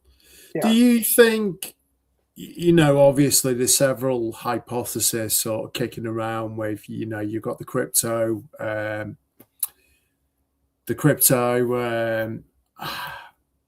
want to say cryptozoology. It's not that, but that we are sort of the process of alien, like being in the petri dish, I guess. Yeah. Are we sort of the remnants of, tinkering round through evolution from another species? Well, we may be ourselves aliens. Yeah. Exactly. It would make a lot of sense. Yeah. And there's there's just too much evidence that there were advanced civilizations before us, before that what we refer to as humans. When I was in the early, it was in 22, 23, and 24, I went to, I was down in Belize we were working for a potential excavation of a non-excavated Mayan temple. Not Mayan pyramid complex. There's 5 pyramids in that complex. Yeah. And we were real close, but we had the guy who was more or less had put it together was an asshole, and he was also unethical. Right. And he had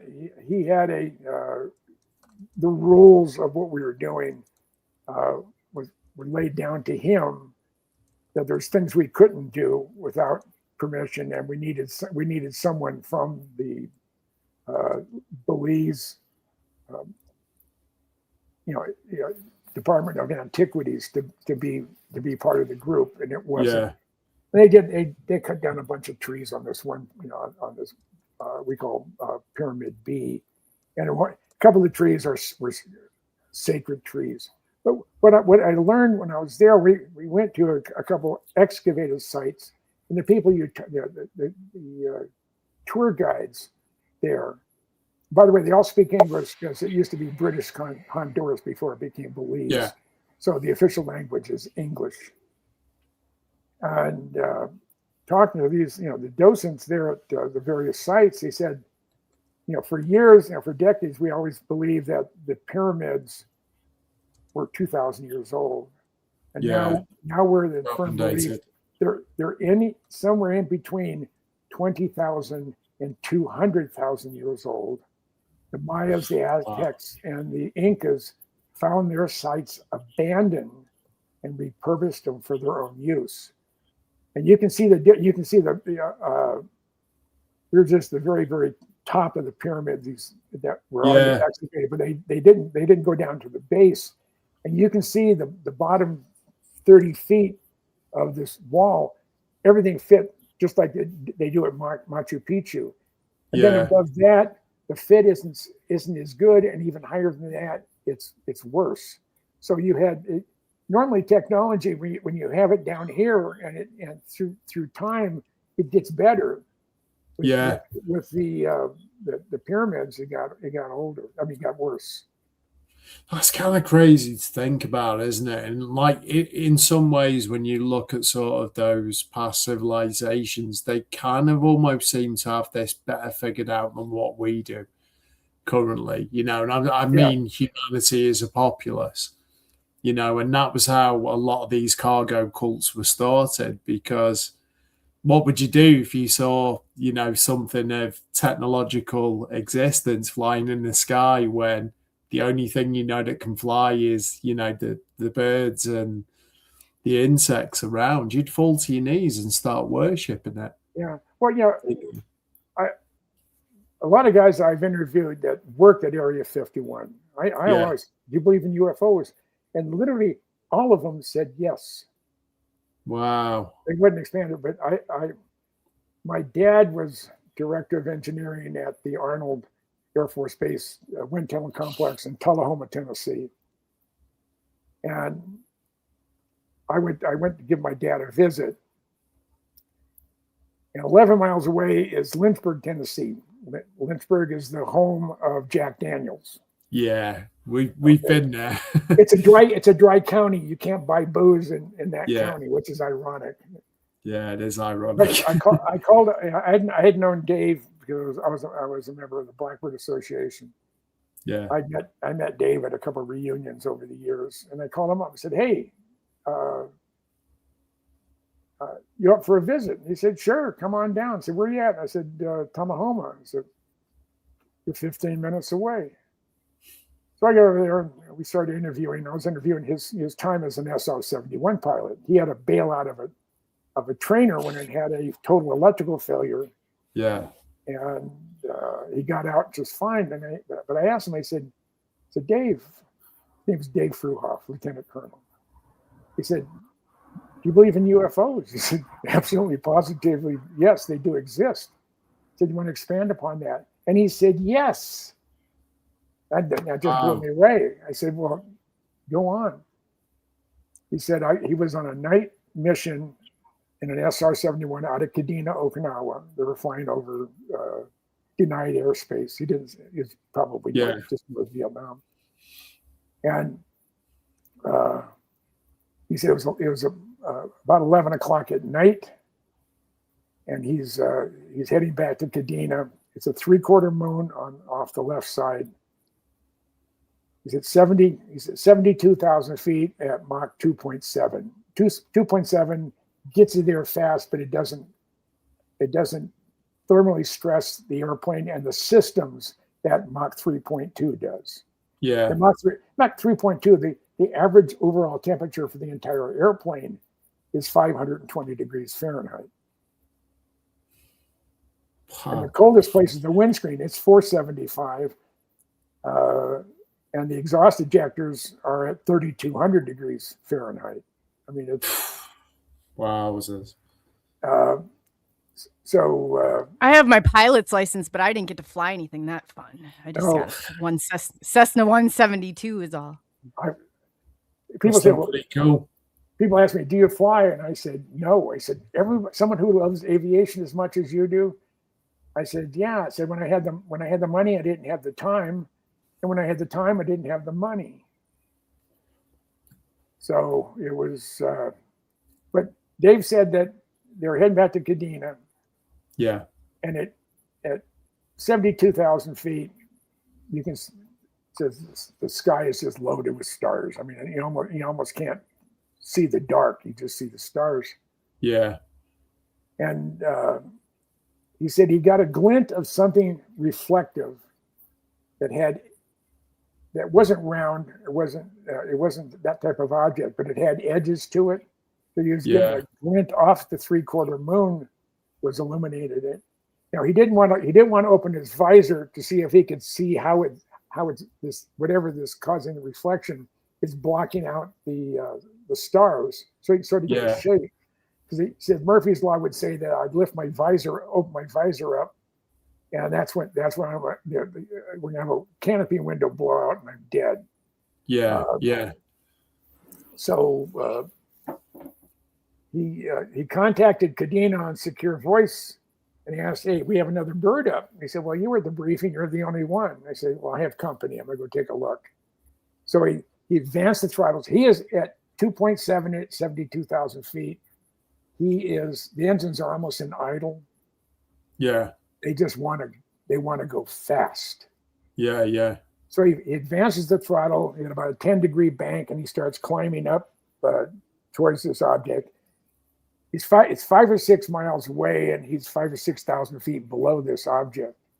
And as he's heading over there, he said now he's about maybe a mile away, which is very close, and still 1,000 or so feet below it. And they said this thing took off at a 30-degree angle of attack, and he lost track of it. He figured it went between 180 and 200,000 feet. And based on how fast it left him, he figured it was going Mach 12, Mach 16, something like that. Wow. And that's crazy, isn't it? When he retired from the Air Force, he had a real high clearance. He flew the world's fastest operational airplane. He got a job. Initially, he went to work for flight safety there at Mojave. But he ended up getting the job as facility manager at Area 51. And I asked him, I said, are there underground facilities at Area 51? And he said, no. But the ability to dig a 30-foot diameter hole through solid granite at a foot an hour exists at the Nevada test site.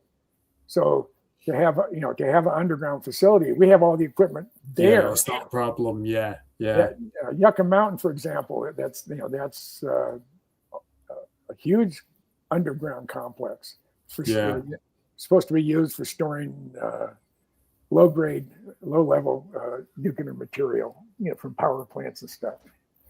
But they never use that facility for whatever reason, politics. Yeah. So, oh my God, they said it could contaminate groundwater. It was one of the driest places in North America.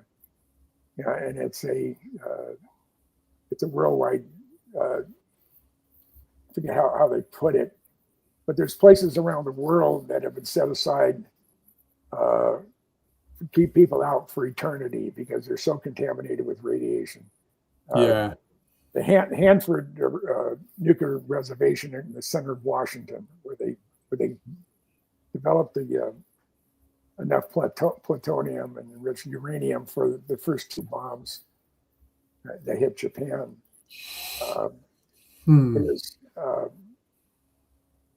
I just lost track where I was going. So no, it's cool. But I guess going back to your friend's sighting as he's describing to you, when we look or, we understand in academia about physics, do you believe that there's a hidden physics behind this, especially the reverse engineering stuff? Well, that Bob worked on, the propulsion system. I don't think there's anything out there that I mean humans, haven't been able to reverse engineer or just through brain power develop to be quasi equals at some of the craft that are out there. Yeah. Bob said when the first time he saw the sports model, he was outside and apparently raised. He said, but the first time he went to look inside of it, those things 30 foot in diameter about. And the first time he saw it in the hangar, it wasn't touching the ground. It was just sort of there. And if you pushed on it, it would give just a hair. You could feel it give just a little bit, but then it would. Yeah. But when he looked inside, it was looking like he was looking inside of an auditorium. It was huge on the inside, but it wasn't on the outside. So there's technology. Yeah, you've heard Jim.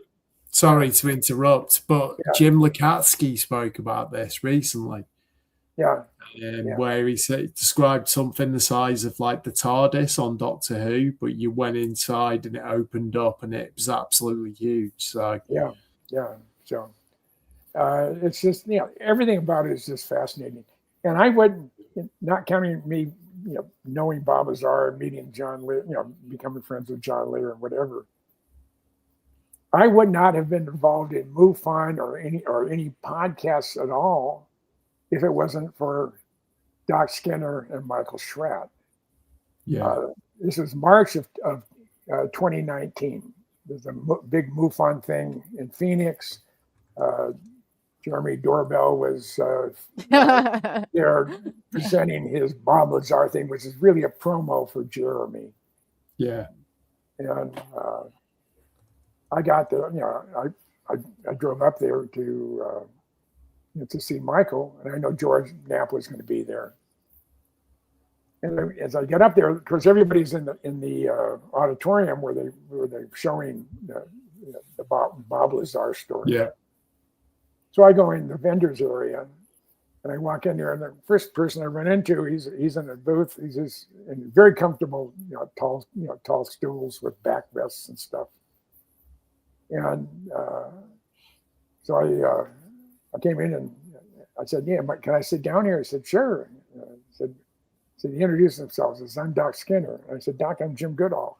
And he stops. He says, "The Jim Goodall?" And I've heard that multiple times in my life.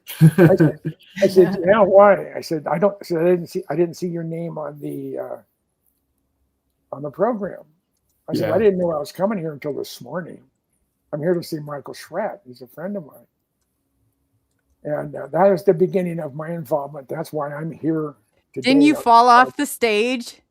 That was at a disclosure con at up in Pine Top. Oh, dear God! I was giving a presentation on Area 51, and I'm pointing up to the screen, and I'm stepping back, and all of a sudden I disappeared. Oh, dear God! The stage was a good 30 to 40 inches off the ground, and I fell. And I immediately got up, walked around, and because everybody was aghast. "Oh my God, Jim! Jim has fallen." And they came running towards me. Oh my God, Doc tells his story the best. And the one thing I didn't say, and I wish I would have, because I thought about it later, as after I fall off the stage, disappear on them, come around, come back up, says, "Now that I have your attention, let me talk about it." I love that. Yeah, I love that. So did you get a standing ovation from the audience as well? Yeah. and the only other MUFON things I've been invented to, I've never been to contact in the desert. They've never, and I won't go there unless I'm invited. Yeah. I'm retired and I don't have money just to throw away to go wherever, even though I would like to. But it's I don't know. It's kept my my mind working. Yeah. And I've had friends say, "Well, why do you continue to write your books?" I said, "Because it makes my brain work." Yeah, which is a good thing.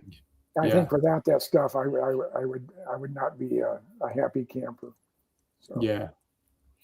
With the crash retrieval, do you believe the greatest challenge in investigating large crash retrievals is access to evidence, or simply identifying which stories have been contaminated by decades of myth? Both. Yeah. Now it was 2015, so that's 11 years ago. Something crashed in the very western edge of New Mexico. Not more than 20 miles from the Arizona border. It's in a wilderness area. And I actually went there in September of 2015 and met up with the fire marshal. I said, hey, I got a question. Back 2 or 3 months ago, back in August, I think it was. I said, something crashed out in the wilderness area. He said, yeah. He said, there had to be 10 or 15 white vans with people in it heading up there. They had a flatbed with a earth mover and a backhoe and whatever. Wow. And they were in there for 3 days. And when they came out, there was something on the flatbed. It wasn't very big, but it was covered with a tarp. Yeah. And I actually drove out there. They told me about where it was. And they had a notice to airmen. Yeah. And the NOTAM gave the longitude and latitude of the center of this 30-mile area. And I went right to where it said longitude and latitude. I went in about 7 or 8 miles, and I was in my Honda Accord. It wasn't really an off-the-road vehicle, but I couldn't find anything. And when you do stuff in the desert, and even the desert forests like we have in Cascades and the Catalinas and such. Yeah. It doesn't. If you excavate it and you cut down trees and make a temporary road, you just can't make it look like it has never been a temporary road. Yeah. So I drove it, it's 6 miles in, and no cell phone coverage. And if I had a flat tire or something happened to the car, I was screwed. So because I was by myself. So it wasn't until 2 years later that I went with my friend Stuart Brown. He's the one who did the article on Popular Science, March of '94. It was a piece on Area 51. Okay. And there's a group of guys standing on top of Whitesides. Yeah. It's in the order. It's Stu Brown. It's me. It's Tom Luttrell, who was commandant of the Tulare Police Department. It was Glenn Campbell of the Area 51 Research Center. It was Bob Gilliland, the first guy to fly the SR-71, because we were friends for a long time, and then John Andrews. And out of that group of 6, there's only 2 of us still alive, and Stewart's in a managed care facility. Some days I have papers on John Andrews too. Yeah. John was one of my dearest friends. He was like my big brother. And and he was diagnosed with he had bladder cancer that metastasized throughout his whole body. And he was not going to live very long. And I went out to see him, and he had a stroke right after they did some surgery, and it just broke my heart. It's the first time. I'm sorry.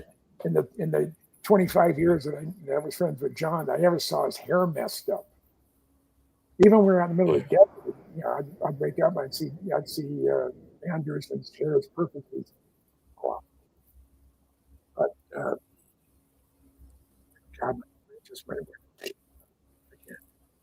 No, I get that.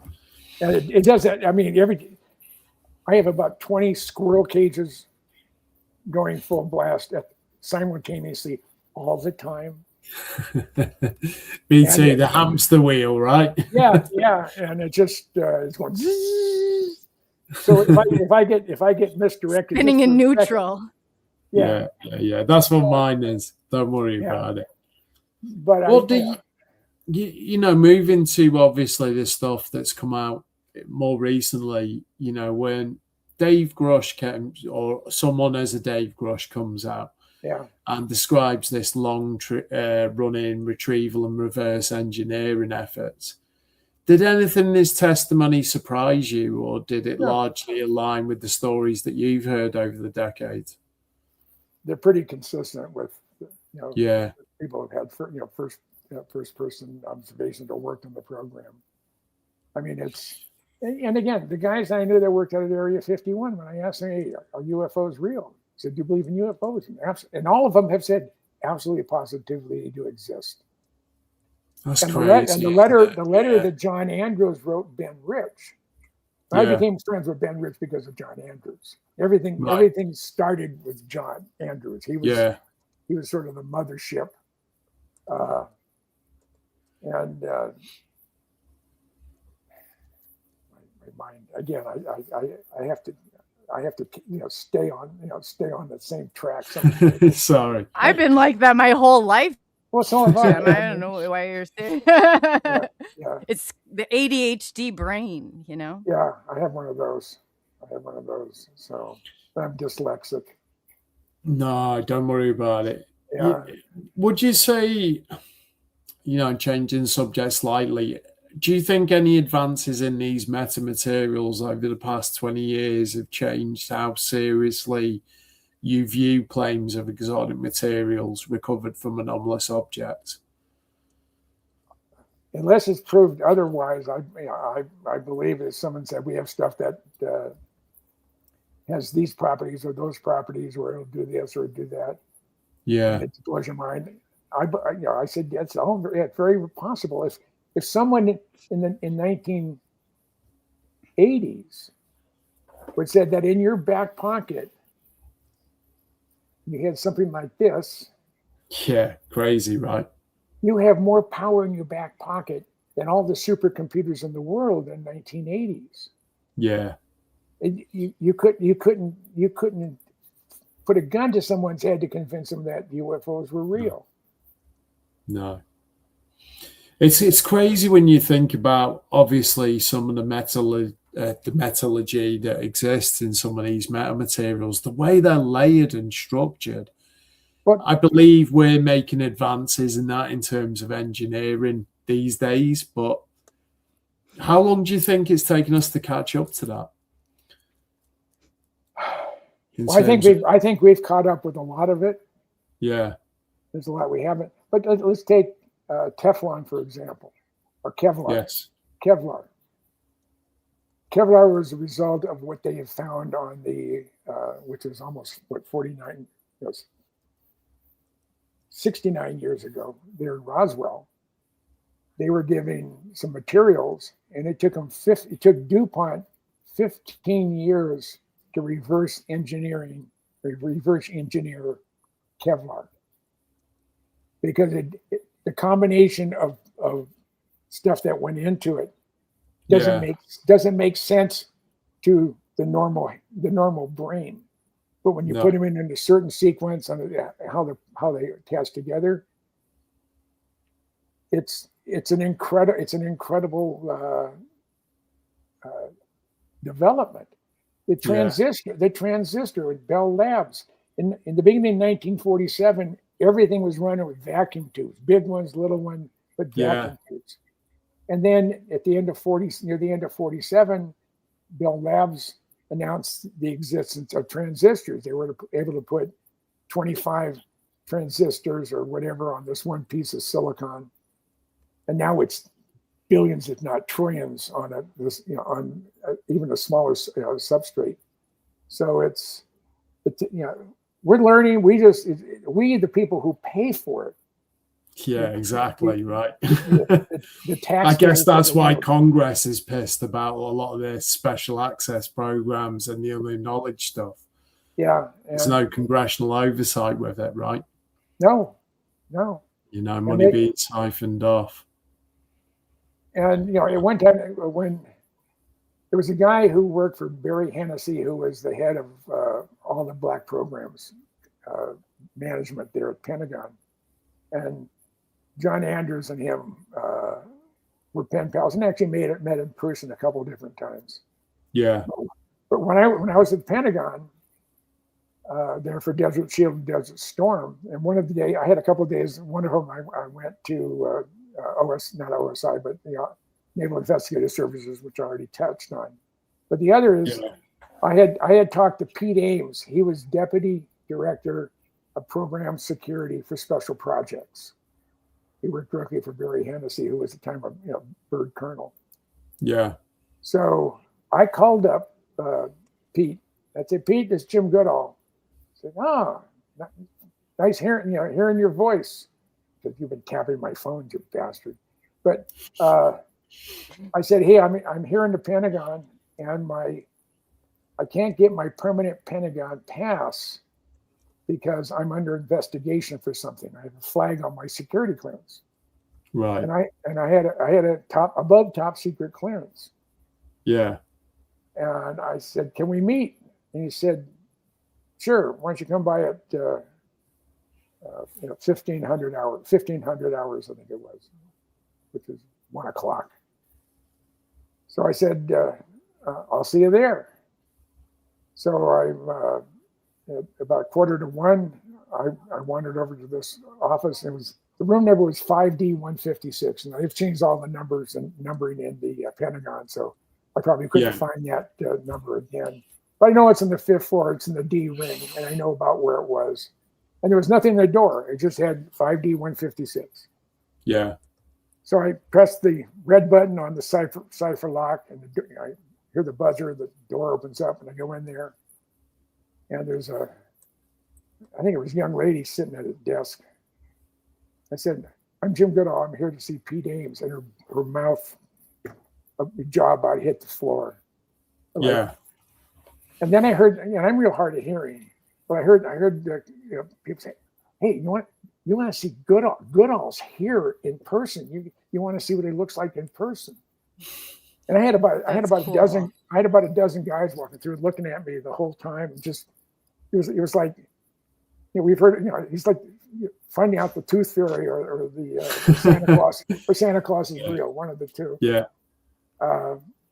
Finally, Pete came out and brought me into a conference room. There's another agent in there, and he was holding up my book, my F-117 book. He said, "What you have in this book, there's things in this book that are above top secret." I said, "Well, that's your problem, not mine." I said, "I never had access to classified information on the F-117 program. And I sent you worthless SOBs the manuscript. I also sent it to Ben Rich at Lockheed and sent it to Air Force. I sent it to about a dozen different places." Yeah. And said, "You had the opportunity. You could have called me in and gave me a vanilla classified briefing on the F-117, and I'd have to sign the paperwork to that, and that would have like cutting my tongue off. I couldn't talk about it." But Immediately becomes classified. But you bastards are so arrogant that you know everything. Wow. You felt that you could control me, or it didn't matter, or whatever. And it said you can't. Yeah. And and Pete, and I'm really trying to get under Pete's skin, and I did a really, really good job of it. Yeah. Because I know about 15 minutes after I left, they sent him home because he couldn't get his blood pressure under control. Because we were in there for 90 minutes. I was being interviewed by Pete, asking the same questions half a dozen different ways. And finally, I said, "Pete, are we done?" "Well, I guess so." And I stood up, and Pete's kind of short, really short. Yeah. And I said, "You know what really pisses you off about me?" I said, "What's that?" He says, "I'm not afraid of you." And I go, turned around and walked out. And I swear his head was ready to explode. And because of that, they had to send him home because he couldn't get his blood pressure under control. Wow. Yeah. What a baby. Yeah. Did you tell him to suck it up? For God's sake. Yeah. It's just, and I'm very well known. And I don't know how long you can go, but as long as you're good for, buddy. I'm good for about 10 hours, and then I lose my but I'm just looking at the time. It's kind of like half midnight here in the UK. But I'm enjoying chatting to you, so we can go. Yeah, and I'll come on again. I don't care if somebody only has one view. One person has. He doesn't care if you have one subscriber. He'll still come on. Yeah. He really will. I think we'll have more than one person tuned into here. Honestly, buddy. Yeah. So go back in history to 1996. It's June. the F-117s, when they came back from Desert Storm, they didn't come back to Tonopah Test Range.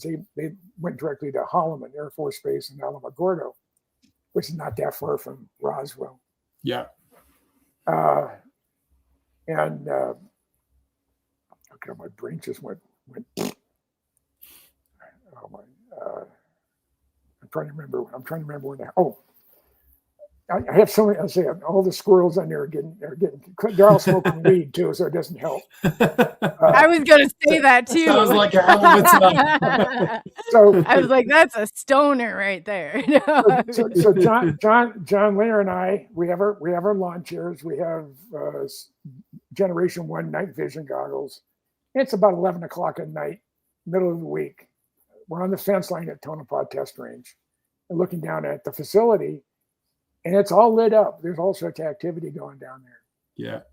And with our night vision on, we see 3 armored personnel carriers coming from the south, from the west, and from the east. And I stand up and yell real loud, "Hey, we're good guys. We're taxpayers." And all of a sudden, boom, floodlights.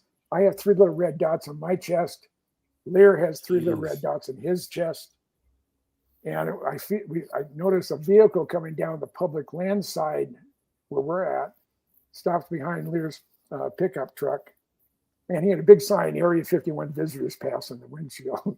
Which cracked me up. Came around there, and he's in Desert Utilities. They call it chocolate chip, Desert Utilities. He has his hand on his Beretta. Sure. He said, "You're in a restricted area, and I'm ordering you to leave." And I said, "Sir, I don't know who the hell you are, but we're in public lands, and I don't have to. I'm not going to leave." I said, "I'm ordering you out of a restricted area." And I said, "Sir, according to these," I pulled out an aeronautical map. "According to these official government documents, it says the longitude and latitude of your restricted area is the northern boundary is such and such. And if you go look at the base of that fence post that my buddy has his feet up on the barbed wire, you'll see a USGS medallion, U.S. Geological Survey's medallion, that gives the longitude and latitude to the second." I said, "Sir, I'm in public lands. I can be here for 15 consecutive days without asking anybody's permission. I want to see some ID." Did you ask him for ID? I was going to say you did. He says, "I want to see some ID." I said, "Well, who are you?" So, "I'm Captain so-and-so with ASI, Advanced Security Inc." Oh my I said, "Sir," and I never used profanity at him. I never did anything to try to, I did everything could to piss him off, but in a nice way. And what's John doing, John? He's not saying a word. He still has his feet up on the barbed wire.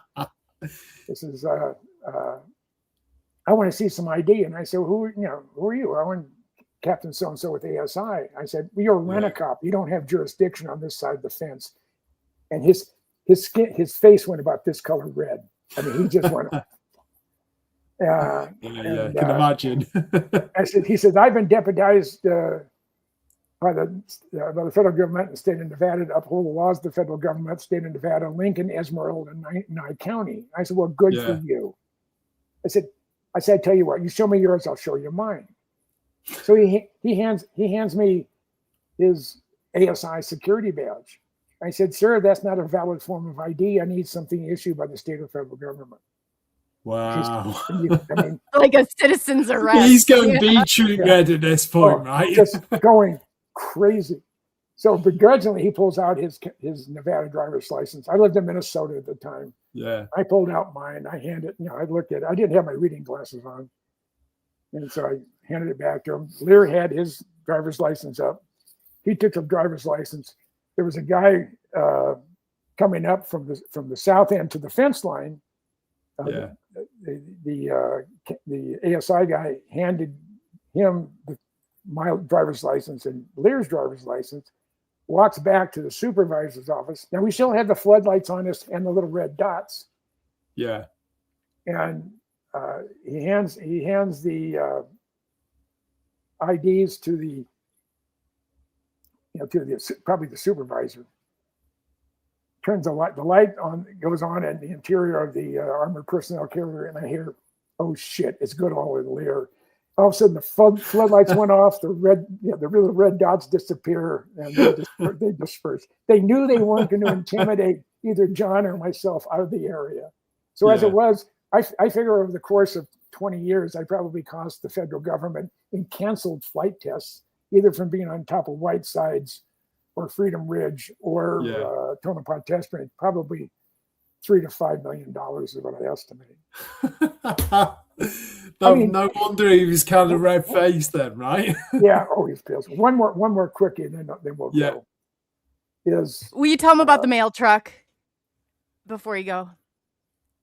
After you do this one real quick, but will you tell him about the mail truck? Well, we got time for two more, right? Come on, okay. I've got to hear these. Okay. I don't think where the heck I was going with that. That's not important. Okay. That mail truck is though. Yeah. Okay, you're gonna do the mail truck, or it wasn't me. What do you mean it wasn't you? Yeah, the mail truck? You have to refresh my mind. Well, you remember that we went from the train car that you stole to the vending machine of cigarettes that you guys dumped over, and then but you took the change back. You claim. Yeah, oh yeah, I was 11 years old. That was 70 years ago. That's probably when you said the mail truck. I mean, if you had said the train, I would have remembered. Every cop in Santa Clara County, which is Silicon Valley, knew of me, and I had Rusty Brown, Alan Holmes, another kid, and myself. There's 4 of us. Yeah. It's a weekend. We'd ridden our bikes over to the siding, and there was a diesel locomotive with about 10 cars on it. We're climbing on the cars and whatever. And Rusty had gone up into the diesel because the engine was idling. Back then, bunker fuel was 9 cents a gallon. I mean, it just, so you did let it run. Wow. So all of a sudden I hear Rusty say, "Hey, the cab isn't locked." Oh, okay.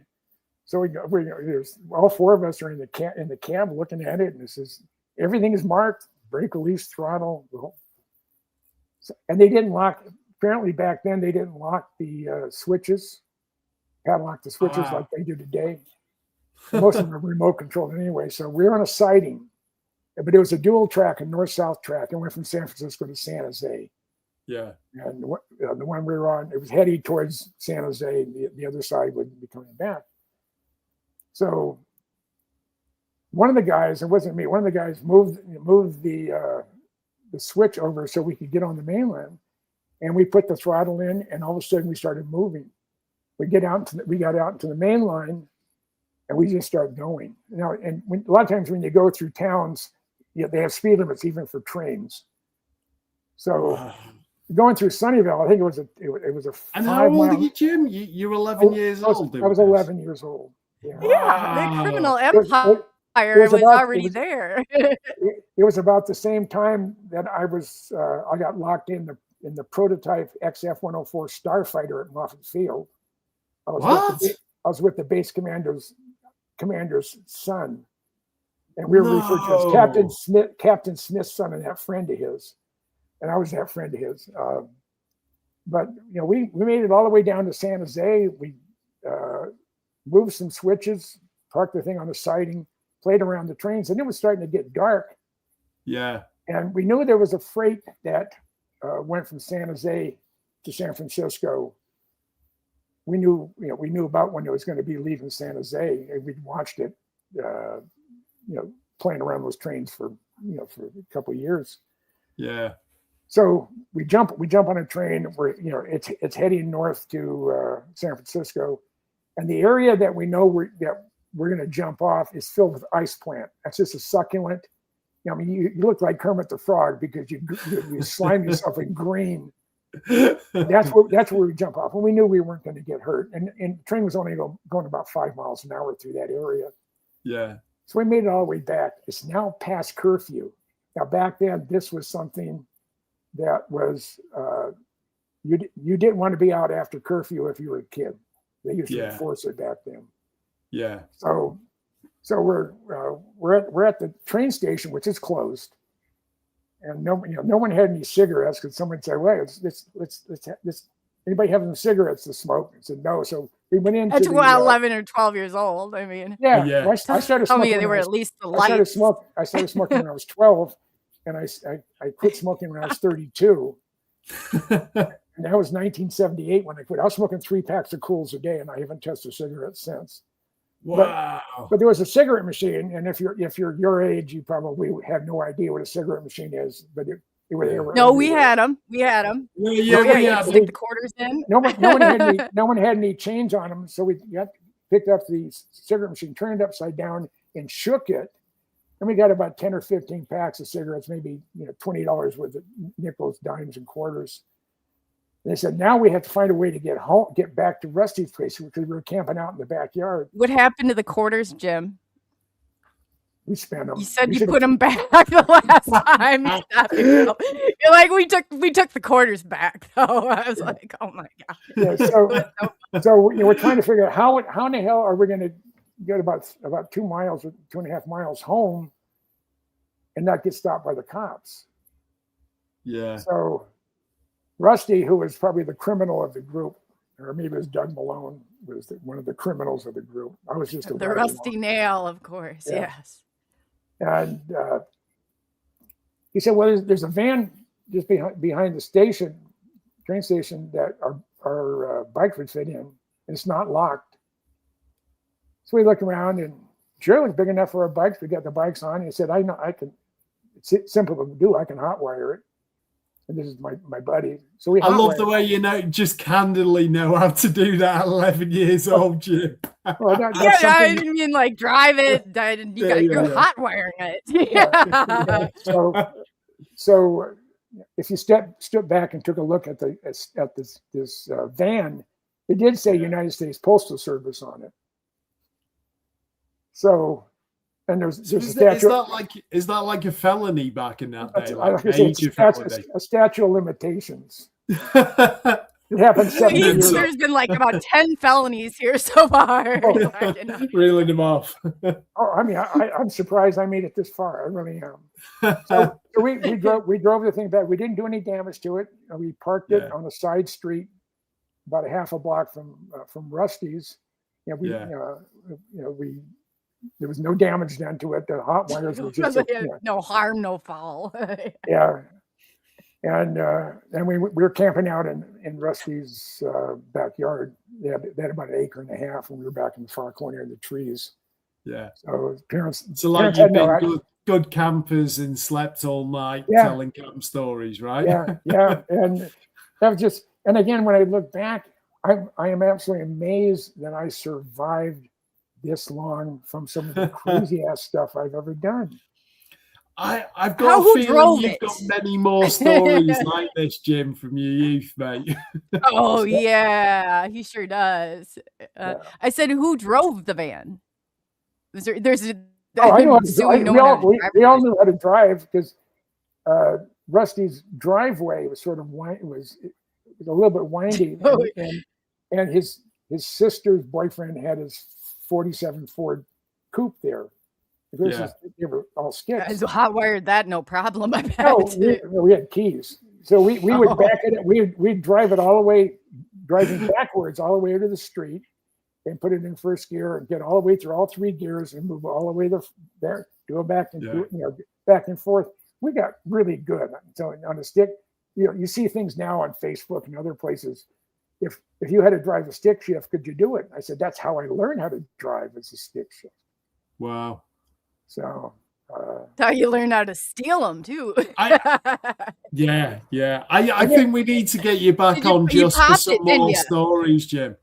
I could go on. I literally could go on for hours. I mean, they're great. Have we got time for one more? What's your best or funniest story from your youth? Okay, we'll go the XF-104 bit. Okay. Danny Smith was my friend, and he called. His dad was commander of Moffett Field Naval Air Station. They had about 400 airplanes there at the time. It was huge facility. And they had the big hangar one, which the Google brothers, recovered that. They took all the Cousin brothers. No, the Google brothers. There are Google brothers too? Yeah, the two guys, the guys that founded Google, rent that hangar from the federal government, and part of the terms and condition is that they would restore it back to its original condition and get rid of all the asbestos. Wow. So, and we were around so much. All the Marine guards and Shore Patrol knew who we were, and we were around so much. We were visible. We were so obvious. So he said we have to go over the big hangar. So we ride our bikes over there and go down right in the middle of the hangar, going to the far end closest to the bay. And there's an area that's cordoned off, black curtains. It just says "keep out." Off. No, it was off limits. That's what it was. Off limits. No guard, nothing. Parked our bikes. Danny pulls back the curtain. Come on in. And they come in. I look in, and this is still. I think it was still top secret, but it had been at the wind tunnel complex at Moffett Field, the Ames wind tunnel complex. It's the prototype XF-104 Starfighter. Yeah. And I just, oh my God, this is like seeing that Santa Claus is real.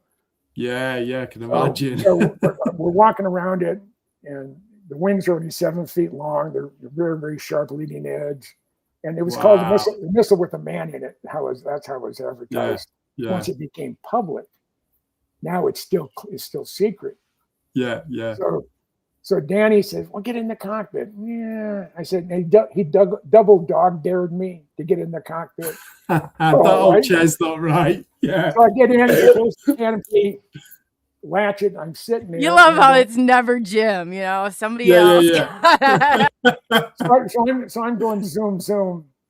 Yeah. And after about 2 minutes, I start getting a little bit nervous because I'm sitting on an ejection seat, and it was a bottom. Oh shit! Ejection seat. To be in the wind tunnel, they had to take the pyrotechnics out. At 11 years old, I didn't realize that. So I go to unlatch it, and I can't move it. Danny is on the other side with the handle, and we're not strong enough to unlatch the canopy. Oh, shit. So Danny says, "Wait right here. I'll be right back." They're like, "I'm gonna go somewhere." They get the security people, this Shore Patrol, the Marine guards, and his dad. Oh no! 70 years later, my ass still hurts. I bet. But that was the beginning of my passion. Yeah. With the Lockheed Skunk Works. Yeah. And it all stemmed from the breaking and entering. Yeah. That's a great story to tell. And I have one more. We've been going. We might as well. Yeah. Come on.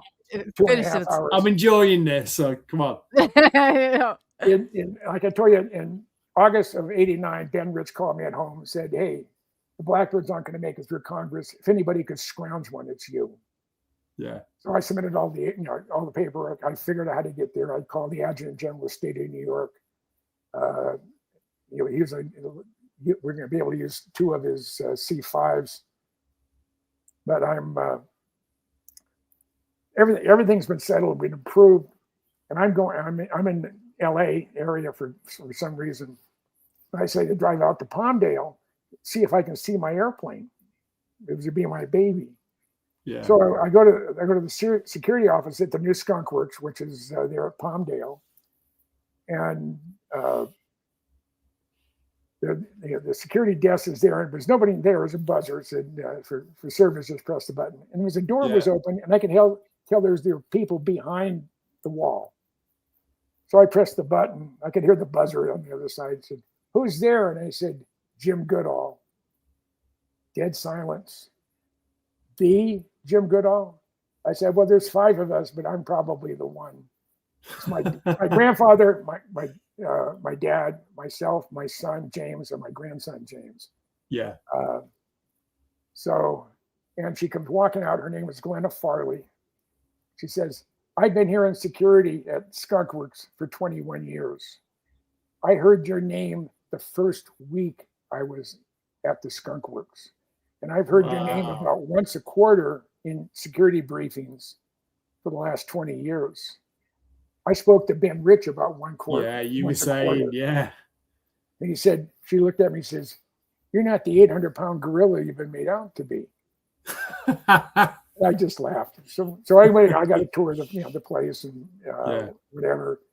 And then, so October 10th of 91, I filled a C-130 with 13,000 pounds of equipment, or 18,000 pounds of equipment. There was 13 of us, and we flew from Minnesota to Palmdale, landed at Air Force Plant 42, and taxied right into the Skunk Works.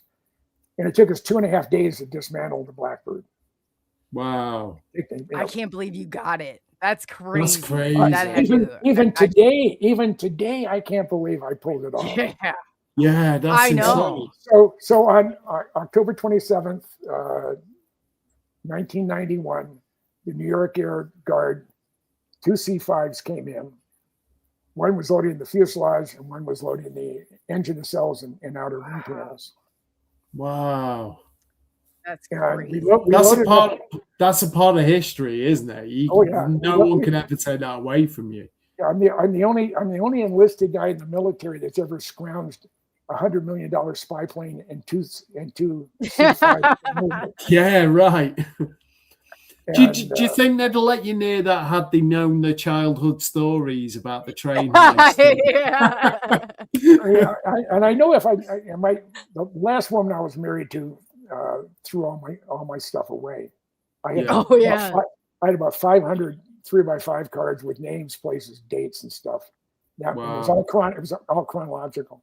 Yeah. So they didn't have gas for us at Air Force Plant 42. So we flew on the night of the 27th of October. We flew from Palmdale to Travis up near the Bay Area and spent the night in the area. Next morning we come back, 7:30 in the morning. We're getting ready to fly it back to Minnesota. We take off from Travis. We're out about 45 minutes, and the Chief Master Sergeant Loadmaster started to get ready to go down in the cargo compartment. I said, "Hey, can I go with you?" Yeah. He said, normally I'd have to say no, but since this is your project and that's your baby, sure, come on down. Yeah. So I come down. I had a wheel check chock. your pockets when you leave. I had a wheel chock holding the canopy open because the counterbalance was out of nitrogen. Yeah. And I had a 5-gallon bucket in the cockpit with a cushion on it. I climbed up in the landing gear, walked on the chines, opened up the canopy, got inside, closed the canopy, and I'm in there for about 45 minutes going zoom, zoom. And I'm just in hog heaven. And all of a sudden I hear a rap on the bottom of the fuselage. Hey, we got to go back up. So I open the canopy, get up, reverse myself, go back up. Yeah. And now we're just starting our approach to Minneapolis, Minnesota. And the chief came back and said, the boss said you can be in the cockpit when we land. I'm already in the front of the airplane, so I went over and sit in the navigator station. No, down in the cargo hold. So I went back down in the cargo hold and got it back into the cockpit when the C-5 landed. Wow. So the next day, I called up Ben Rich and said, "Ben, I think I have a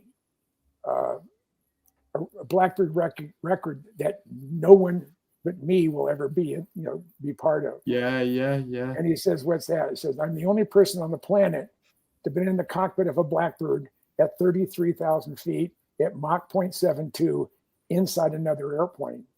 And I landed it too." And he just started laughing. He said, he's laughing so hard, he said, "I almost wet my pants." And you were a stowaway for a bit. I said, and you were a stowaway for a bit in there too. You got to keep that part.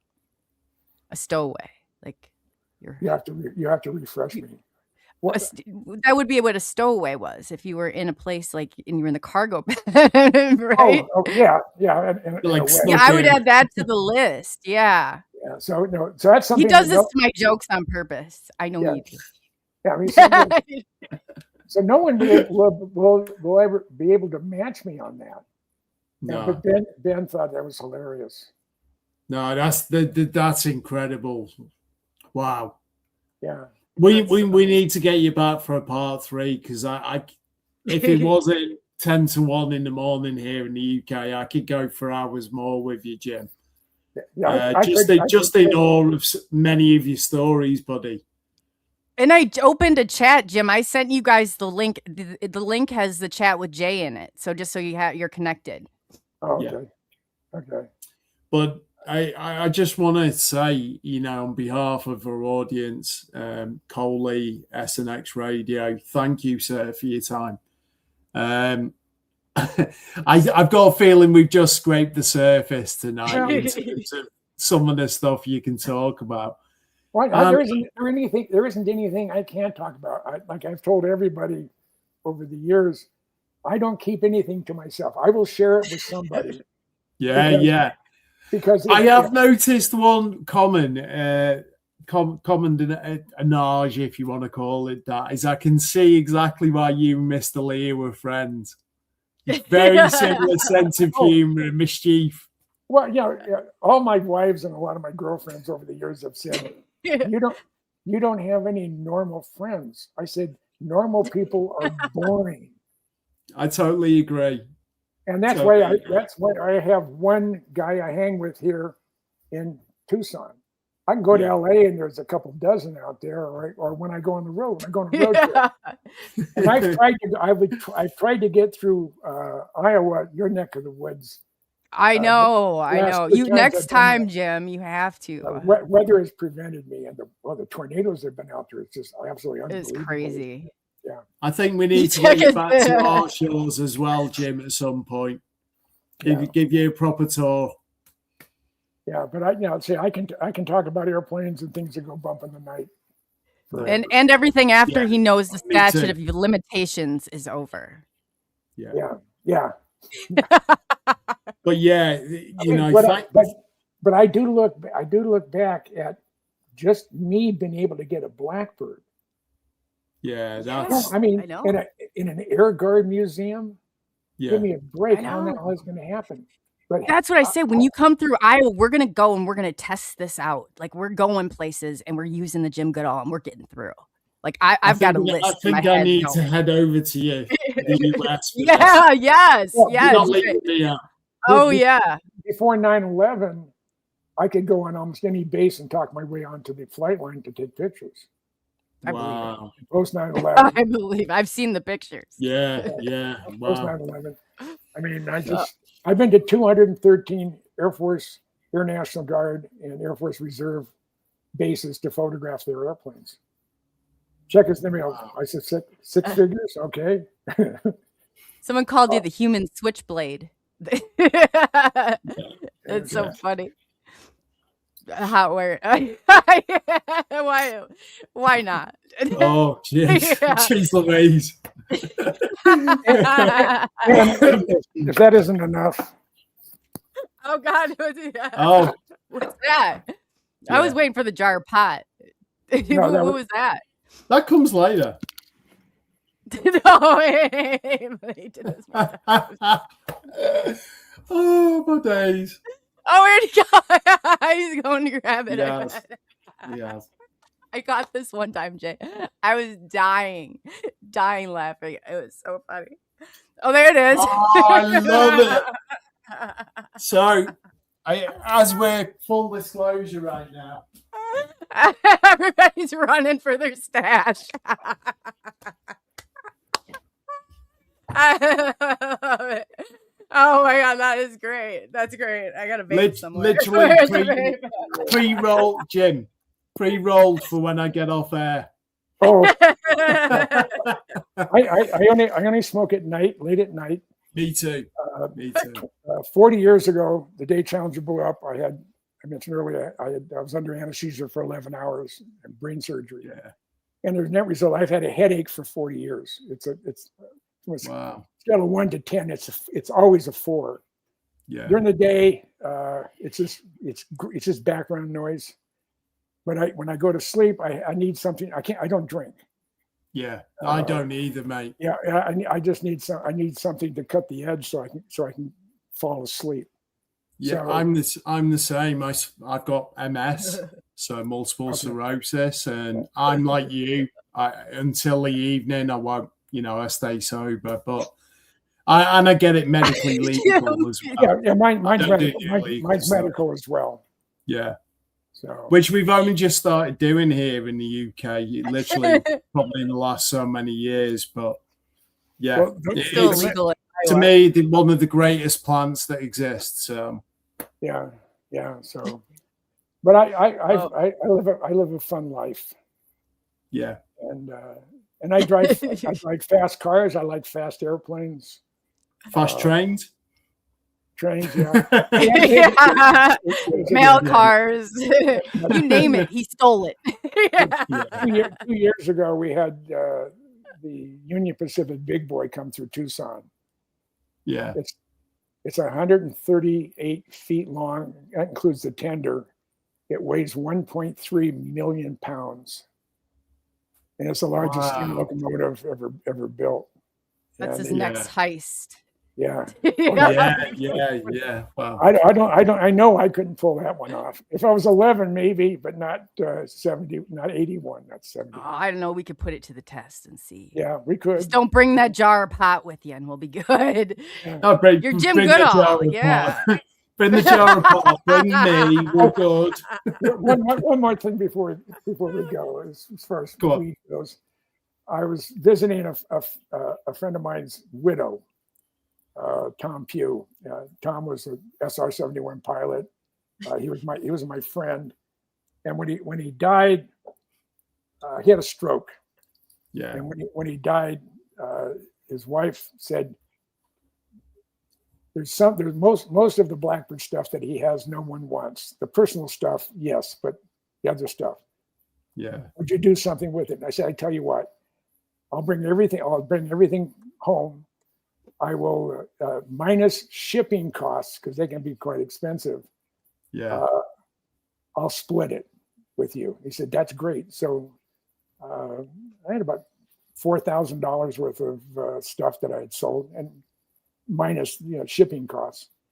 And she got $2,000. I kept $2,000, so it was fun. But yeah, Tom actually threw me. He was the base commander or the wing commander at Beale in '81, and he actually had me escorted off the base. Yeah.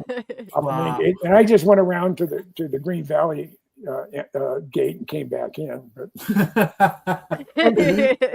then we became friends. I mean, he just once he realized I wasn't a bad guy, I was a real strong proponent of the airplanes that he flew. So he didn't want you to steal them, so he thought I better be good, cordial. But I've done stuff when I think about it today, it absolutely blows me away. It's definitely a life that's lived, buddy. Yeah, I love it. I love it. It really does. So it was as usual, Chloe. It was a delight, Jay. It's just a delight chatting with you. Thank you. I'm. I've been sort of glancing at some of the things that people have texted.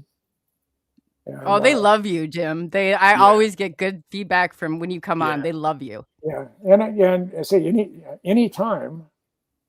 And if anybody's out there, anybody that Jay, that or Chloe, if they need a talking head to talk about what we've been talking about. I'm more than I can put you in touch with some folks over in our shores.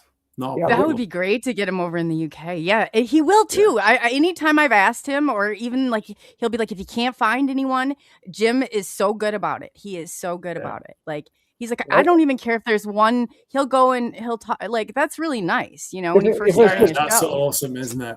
Yeah. If it was just you and I, and you didn't have anybody, I would still talk for 2 hours and 43 minutes. Yeah. No, you know what? Like if it wasn't, it's just gone 1 a.m. here in the UK. I could sit and listen to you for another 2-3 hours, buddy. Honestly, the level, I could fill that time, and all I need is something to jog my memory. And that's what it is. I'll talk about something, and all of a sudden, and that's what gets me in trouble with my memory. I'll be talking, I got to talk about this, and then I think about it. What the hell was I talking about? It's. Yeah. I saw you run for that jar of pot. I saw you run for that. That was impressive. That's only at night. That's only at night. Considering the level of detail and everything that you've encountered, and obviously the personal stories, I think you're still as sharp as hell, buddy. And for me personally, I said before we got on there that I've read your book, and I was super excited about meeting you and getting the opportunity to speak with you on there. Massive amount of respect for the work that you've done, and please let's do this again. I'd really absolutely. I enjoyed it, and I've always enjoyed Chloe's time with her. Yeah, Josh, you call me Nicole. Yeah, nice. Yeah. That's how. That's how I knew who you were, was Nicole, and it wasn't. Yeah. You're one of the only few that still call me Nicole. It's funny because it all transferred, but Jim always calls me Nicole when it's off scene, but then he'll different variations of it on. I've only known a couple Nicoles, and all of them have been good looking and fun. Oh, you must be the name. Must be. I love that. He's still got it. He's still got that charm, man. I can see. Oh yeah. I've had 4 wives. And, well, one I was married for 20 years. Yeah. Next one was 5 years. She was the Antichrist. And then I was married to the fraud. She took me for over $1 million. Took me for everything. Oh yeah, threw your stuff out when she got done. And then the sweetie I'm married to today, and I'm losing her because she has Alzheimer's. I'm sorry, buddy. That breaks my heart. I'm sorry. I know. But listen, let's do this again, mate. And, let's not leave it too long either. An absolute pleasure, and as I say, and I sincerely mean this, I could sit and listen to your accounts for hours and hours. I'm definitely going to pick up the rest of the. Did you say 30 books you've authored now? 31. 31. Wow. Two of them are reprinted in Chinese. So I count those 2 books. Normally I have 29 books, actual books. Yeah. And they came out with 2 in China. My B-2 stealth bomber book and my 75 years of the Skunk Works. The Chinese paid to have it translated into whatever. That's incredible in itself, mate. And as I say, just the level of knowledge that you've got, and I could sit and listen to the John Lear stories, even the Bob Lazar stories all night. We didn't even get into your friendship with George Knapp tonight. Who I hugely respect. Yeah. Thank you for coming on tonight. This has been honestly probably one of the greatest podcasts that I've had the chance to be part of. Well, I enjoy the subject matter.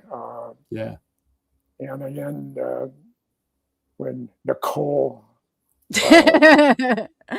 asked me if I'd be on with you, I said absolutely, sure. Yeah. No, he did. It was very cool. And there's another podcaster from the UK. Her name is Dani, Dani. I don't know if I know her. I'm going to be with her July 23rd. Okay. From the UK. Yeah. I'll look for links and I'll repost them for you, so people can go over and watch. They love you, Jim. But that tickles me, and I'm just me. I'm a guy that there was a window of opportunity that only happens once in a lifetime. Yeah, and that's when awesome. You seized that. It began when I met John Andrews, and it's sort of morphed into what it is today. And I've been, even with me smoking weed as a young person, boosting cars and stealing trains. Yeah. Yeah. I'm blessed with a really good memory. Yes, you are. Yeah, you definitely are. And music is what sends me off to places. Dancing. Yeah. He likes to dance. To me, that the only thing more dancing is the only thing that you can do in public with your clothes on. It's passionate. I absolutely love it. And where else can you go into a place and it's loaded with good-looking women and a slow song comes up and you go ask some young lady to dance and you put your arms. I mean, that's pretty cool. And you're a DD too. You don't drink. No. No, me either. Yeah, and I know when I used to travel a lot. One of the examples, it was a place called Johnny's Hideaway in Atlanta. It's on Roswell Boulevard. It's kind of ironic. It was the Hideaway. Yeah, Johnny's Hideaway, and hadn't been there in 25 years, and I was there about eight or 9 years ago, and I was going down to the museum down in Warner Robins, and but I did stop at Johnny's Hideaway, and it's still going gangbusters. But I'd go in. I'm prematurely gray, so a lot of young girls, well, I don't want to dance with Grandpa. But shit, I'm only 35 at the time, or 40 or 50 or 60. Yeah. But I called them the Silver Fox. I would go to a place that is not that no one knows me, and I had to go up and ask 2 or 3 women to dance. No, they hadn't seen me dance yet, and I'll go find a black girl, usually a big one. Okay. And no one, and her girlfriends are out dancing with their girlfriends, but she's kind of shy, doesn't want to dance. Yeah. So I go up and say, "Do you care to dance?" And she looked me up and down like, "All right, white boy, honky." Said, "Do you think you have the nerve to do this?" I said, "Absolutely."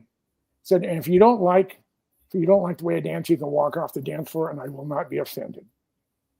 Yeah. So after about 4 dances, she's sopping wet, sweating. I am too. I'm in Atlanta. It's summertime, and from that point forward, I don't have to ask any girl, or woman to dance. They come up and ask me.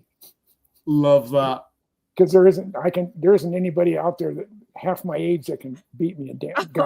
White or black. Love that. That's ace, man. Yeah, that's ace. So thank you very much for your time tonight. My pleasure. And Chloe, it was a delight. Thank you for inviting me. Yes, Jim, and we'll talk to you soon. Always. Thank you, my friend. Thank you for. I mean, I needed tonight. This was good for the soul. It really was. Needed this. I'm glad I was able to help. I'm glad I was able to help. Yes, thank you, Jim, and we'll talk to you soon. Take care. And good night. God bless. I will see you later. And Jay, we got to stay in touch. We are, buddy. Yes, yes. You have my email, Chloe? Yeah. I'll give them all your information. Okay. But here you're in the same. If you look on Facebook, because I sent you the link before, there's a conversation. So I'll make sure that you see which one it is, so you can connect with Jay. Okay. All right. But God bless and until you, then, buddy. Jim, drive it like you stole it. Drive it like you stole it. Oh my goodness. Oh my God. What that was great. What a lad, eh? He's a bit of a dark horse. Oh my gosh. God. I was dying. I'm like, he really is. He's like the best. And he's such a wealth of knowledge, and he's got so much, and he's got such a, I love his personality. I love it. He's just so candid, the way he tells stories, the way he relays delivery. I know. As I said earlier on, knowing John Lee when he was live, you can understand why them two were close buddies. Yes. Right. Oh, yes. Yes, you can. For sure. That is so cool. Sometimes John was mischievous as well. I've heard that. I've heard that Jim Big has time. even talked about that before. I'm like, yeah, Yeah. those were they were partners in crime for sure. You could just see the 11-year-old boy there. Yeah, I know. I know. Hot wiring. I got this, throw the bikes Yeah. in the back. We got no problem. But yeah, this was great. No, This absolutely was great. That was a lot of fun tonight. Yeah. And I really love the fact that everybody in chat knows like that you have like anytime like I will jump in, but I love that I get to spend time with them in chat because I never get to do that when a show is going. So this has been like really awesome, like all around. They're tired of hearing this. So everybody loves you and we're glad that you're here. We really are. You're so much a part of this. Glad to be here and just keep the great guests coming. It's it's a learning curve for me as well, and I love speaking to people such as Jim. Great mind for the history of aviation. You just made a friend for life right there. Oh, definitely, and we will. And I mean this from the bottom of my heart. We will stay in touch. What a warm, lovely, genuine human being. And that, I needed tonight without even realizing I needed tonight. So yeah. I know. I love when you have like these, and it was absolutely awesome. And every time Jim it's so good having that laughter and like, I'm like, I have to turn the mic off. Sometimes I'm laughing so hard. He's so funny. I think it's great. Yeah, I should turn mine off, right? But no, you were fine. I laughed so loud, you would have echoed through everywhere. I'd be like, honestly, my cheeks are hurting. My cheeks are hurting. I know. So thank you. And next Thursday, we actually, I was ahead. So we have Geraldine. She'll be on next Thursday, awesome. And then we got a couple good ones that in the works. So we'll announce. Drum roll. Yeah.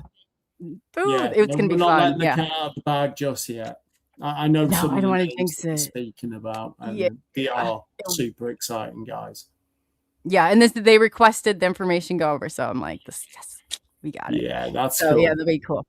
Cool. And then real quickly, I just want to say thank you to Amy. I know you're not in here, but thank you so much for the 2 SNX ground crew members and congratulations who got those. Shelly, thank you so much for the super chat, and Moon at Noon, thank you so much. It's greatly appreciated. And on behalf of Jay and I, thank everyone for being here tonight, and it's been awesome. I love the fact that everybody thinks of you as part of the family now, Jay. So we are amazing. One big family. So we are, and that's the way it's going to continue. We're doing good. I'm just enjoying wherever this journey takes us, and as long as your audience, which judging by the comments, your audience seem to love the shows, and that's all I want for this is like.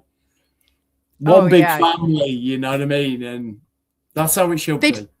Talk about you when you're not here. Everybody knows Jay's on Thursday. So it's, that's cool. It's awesome. Mm-hmm. That's cool. Yeah. So Benno and everybody, like they'll leave comments. I should send them to you. I don't know if you get to see them all the time, but they're pretty cool. No, that's awesome. And SNX has the best audience that I've seen. Some of the comments, I have to stop myself from laughing at some of them. I know, they're so funny. The comedy timing is like, boom, It's good for the soul. And I love it so much because I'm usually, distracted running the show. And I get to like hang out with them and chat and be a part of the show. So it's like a double plus and they love it. So it's working. It's awesome. So I appreciate you taking on and leading because it really is. It's nice to be able to. We just do what we do, don't we? We're a team. Yeah. And I know you send me messages bigging me up, but remember, we, not I, we are a team. Maya included, Pops is in chat tonight. So, it's all good. And this is going to go from strength to strength. And for anyone who is still like, listening right now, some of the names Coley's lined up are pretty major. So, keep your eyes peeled and stay invested. Hit the like button, smash that like button, and let's share the hell out of these shows. So, yes, and get over to Jay if you're on Facebook. I put the Anomalies archives, those links, and to Jay's are in there. Definitely, he's got a big group over there. Definitely go over there, give them a is to follow, I guess, the groups. I'm not sure how there's. I have so many of them ever read. Like, but you have a great group over there. Great. Yeah, group. it's cool. It's cool. But you know, again, thank you to everyone who's taken time out this afternoon, I guess, in the US to listen to this. And I really hope you enjoyed the show. We did. And we enjoy you too, Jay. So we love you. Yeah. So, and that note, I'm going to go and. Yeah. Pull a Jim Goodall. That's in honor of Jim Goodall. I think it is. It is. Yeah. So it's all good. All right. God bless, guys. And yeah, see you all next Thursday. We'll see y'all next Thursday. This will be a lot.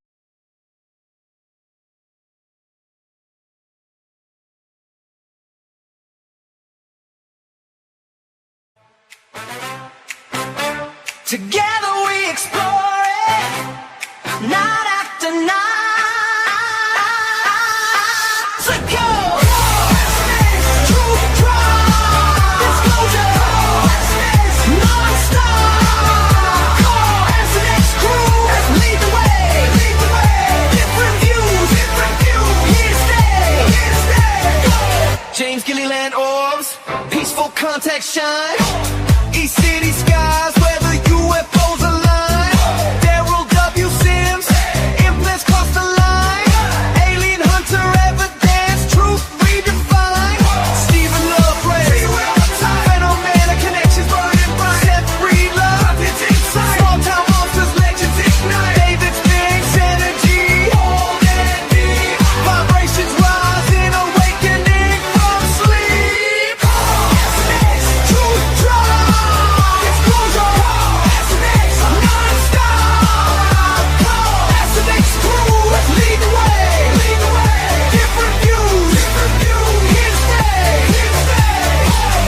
Bella aloha, healing love's leap.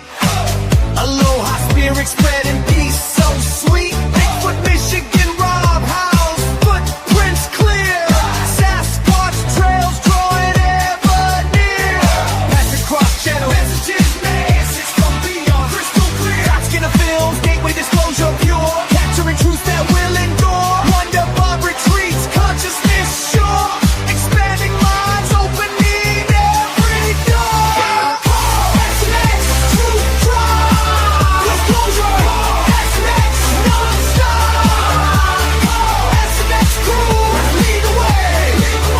Different views, here to stay. Coley Weber, aka ColeyUFO, SNX host supreme, uniting seekers in the truth dream. Amy Murphy, close encounters, share with grace, turning personal stories into the case. Ace and Kinsey, adventurer, chasing the unknown. Boots on ground where seeds are sown. Jim Goodall, stealth expert, black project sage. Area 51, whispers.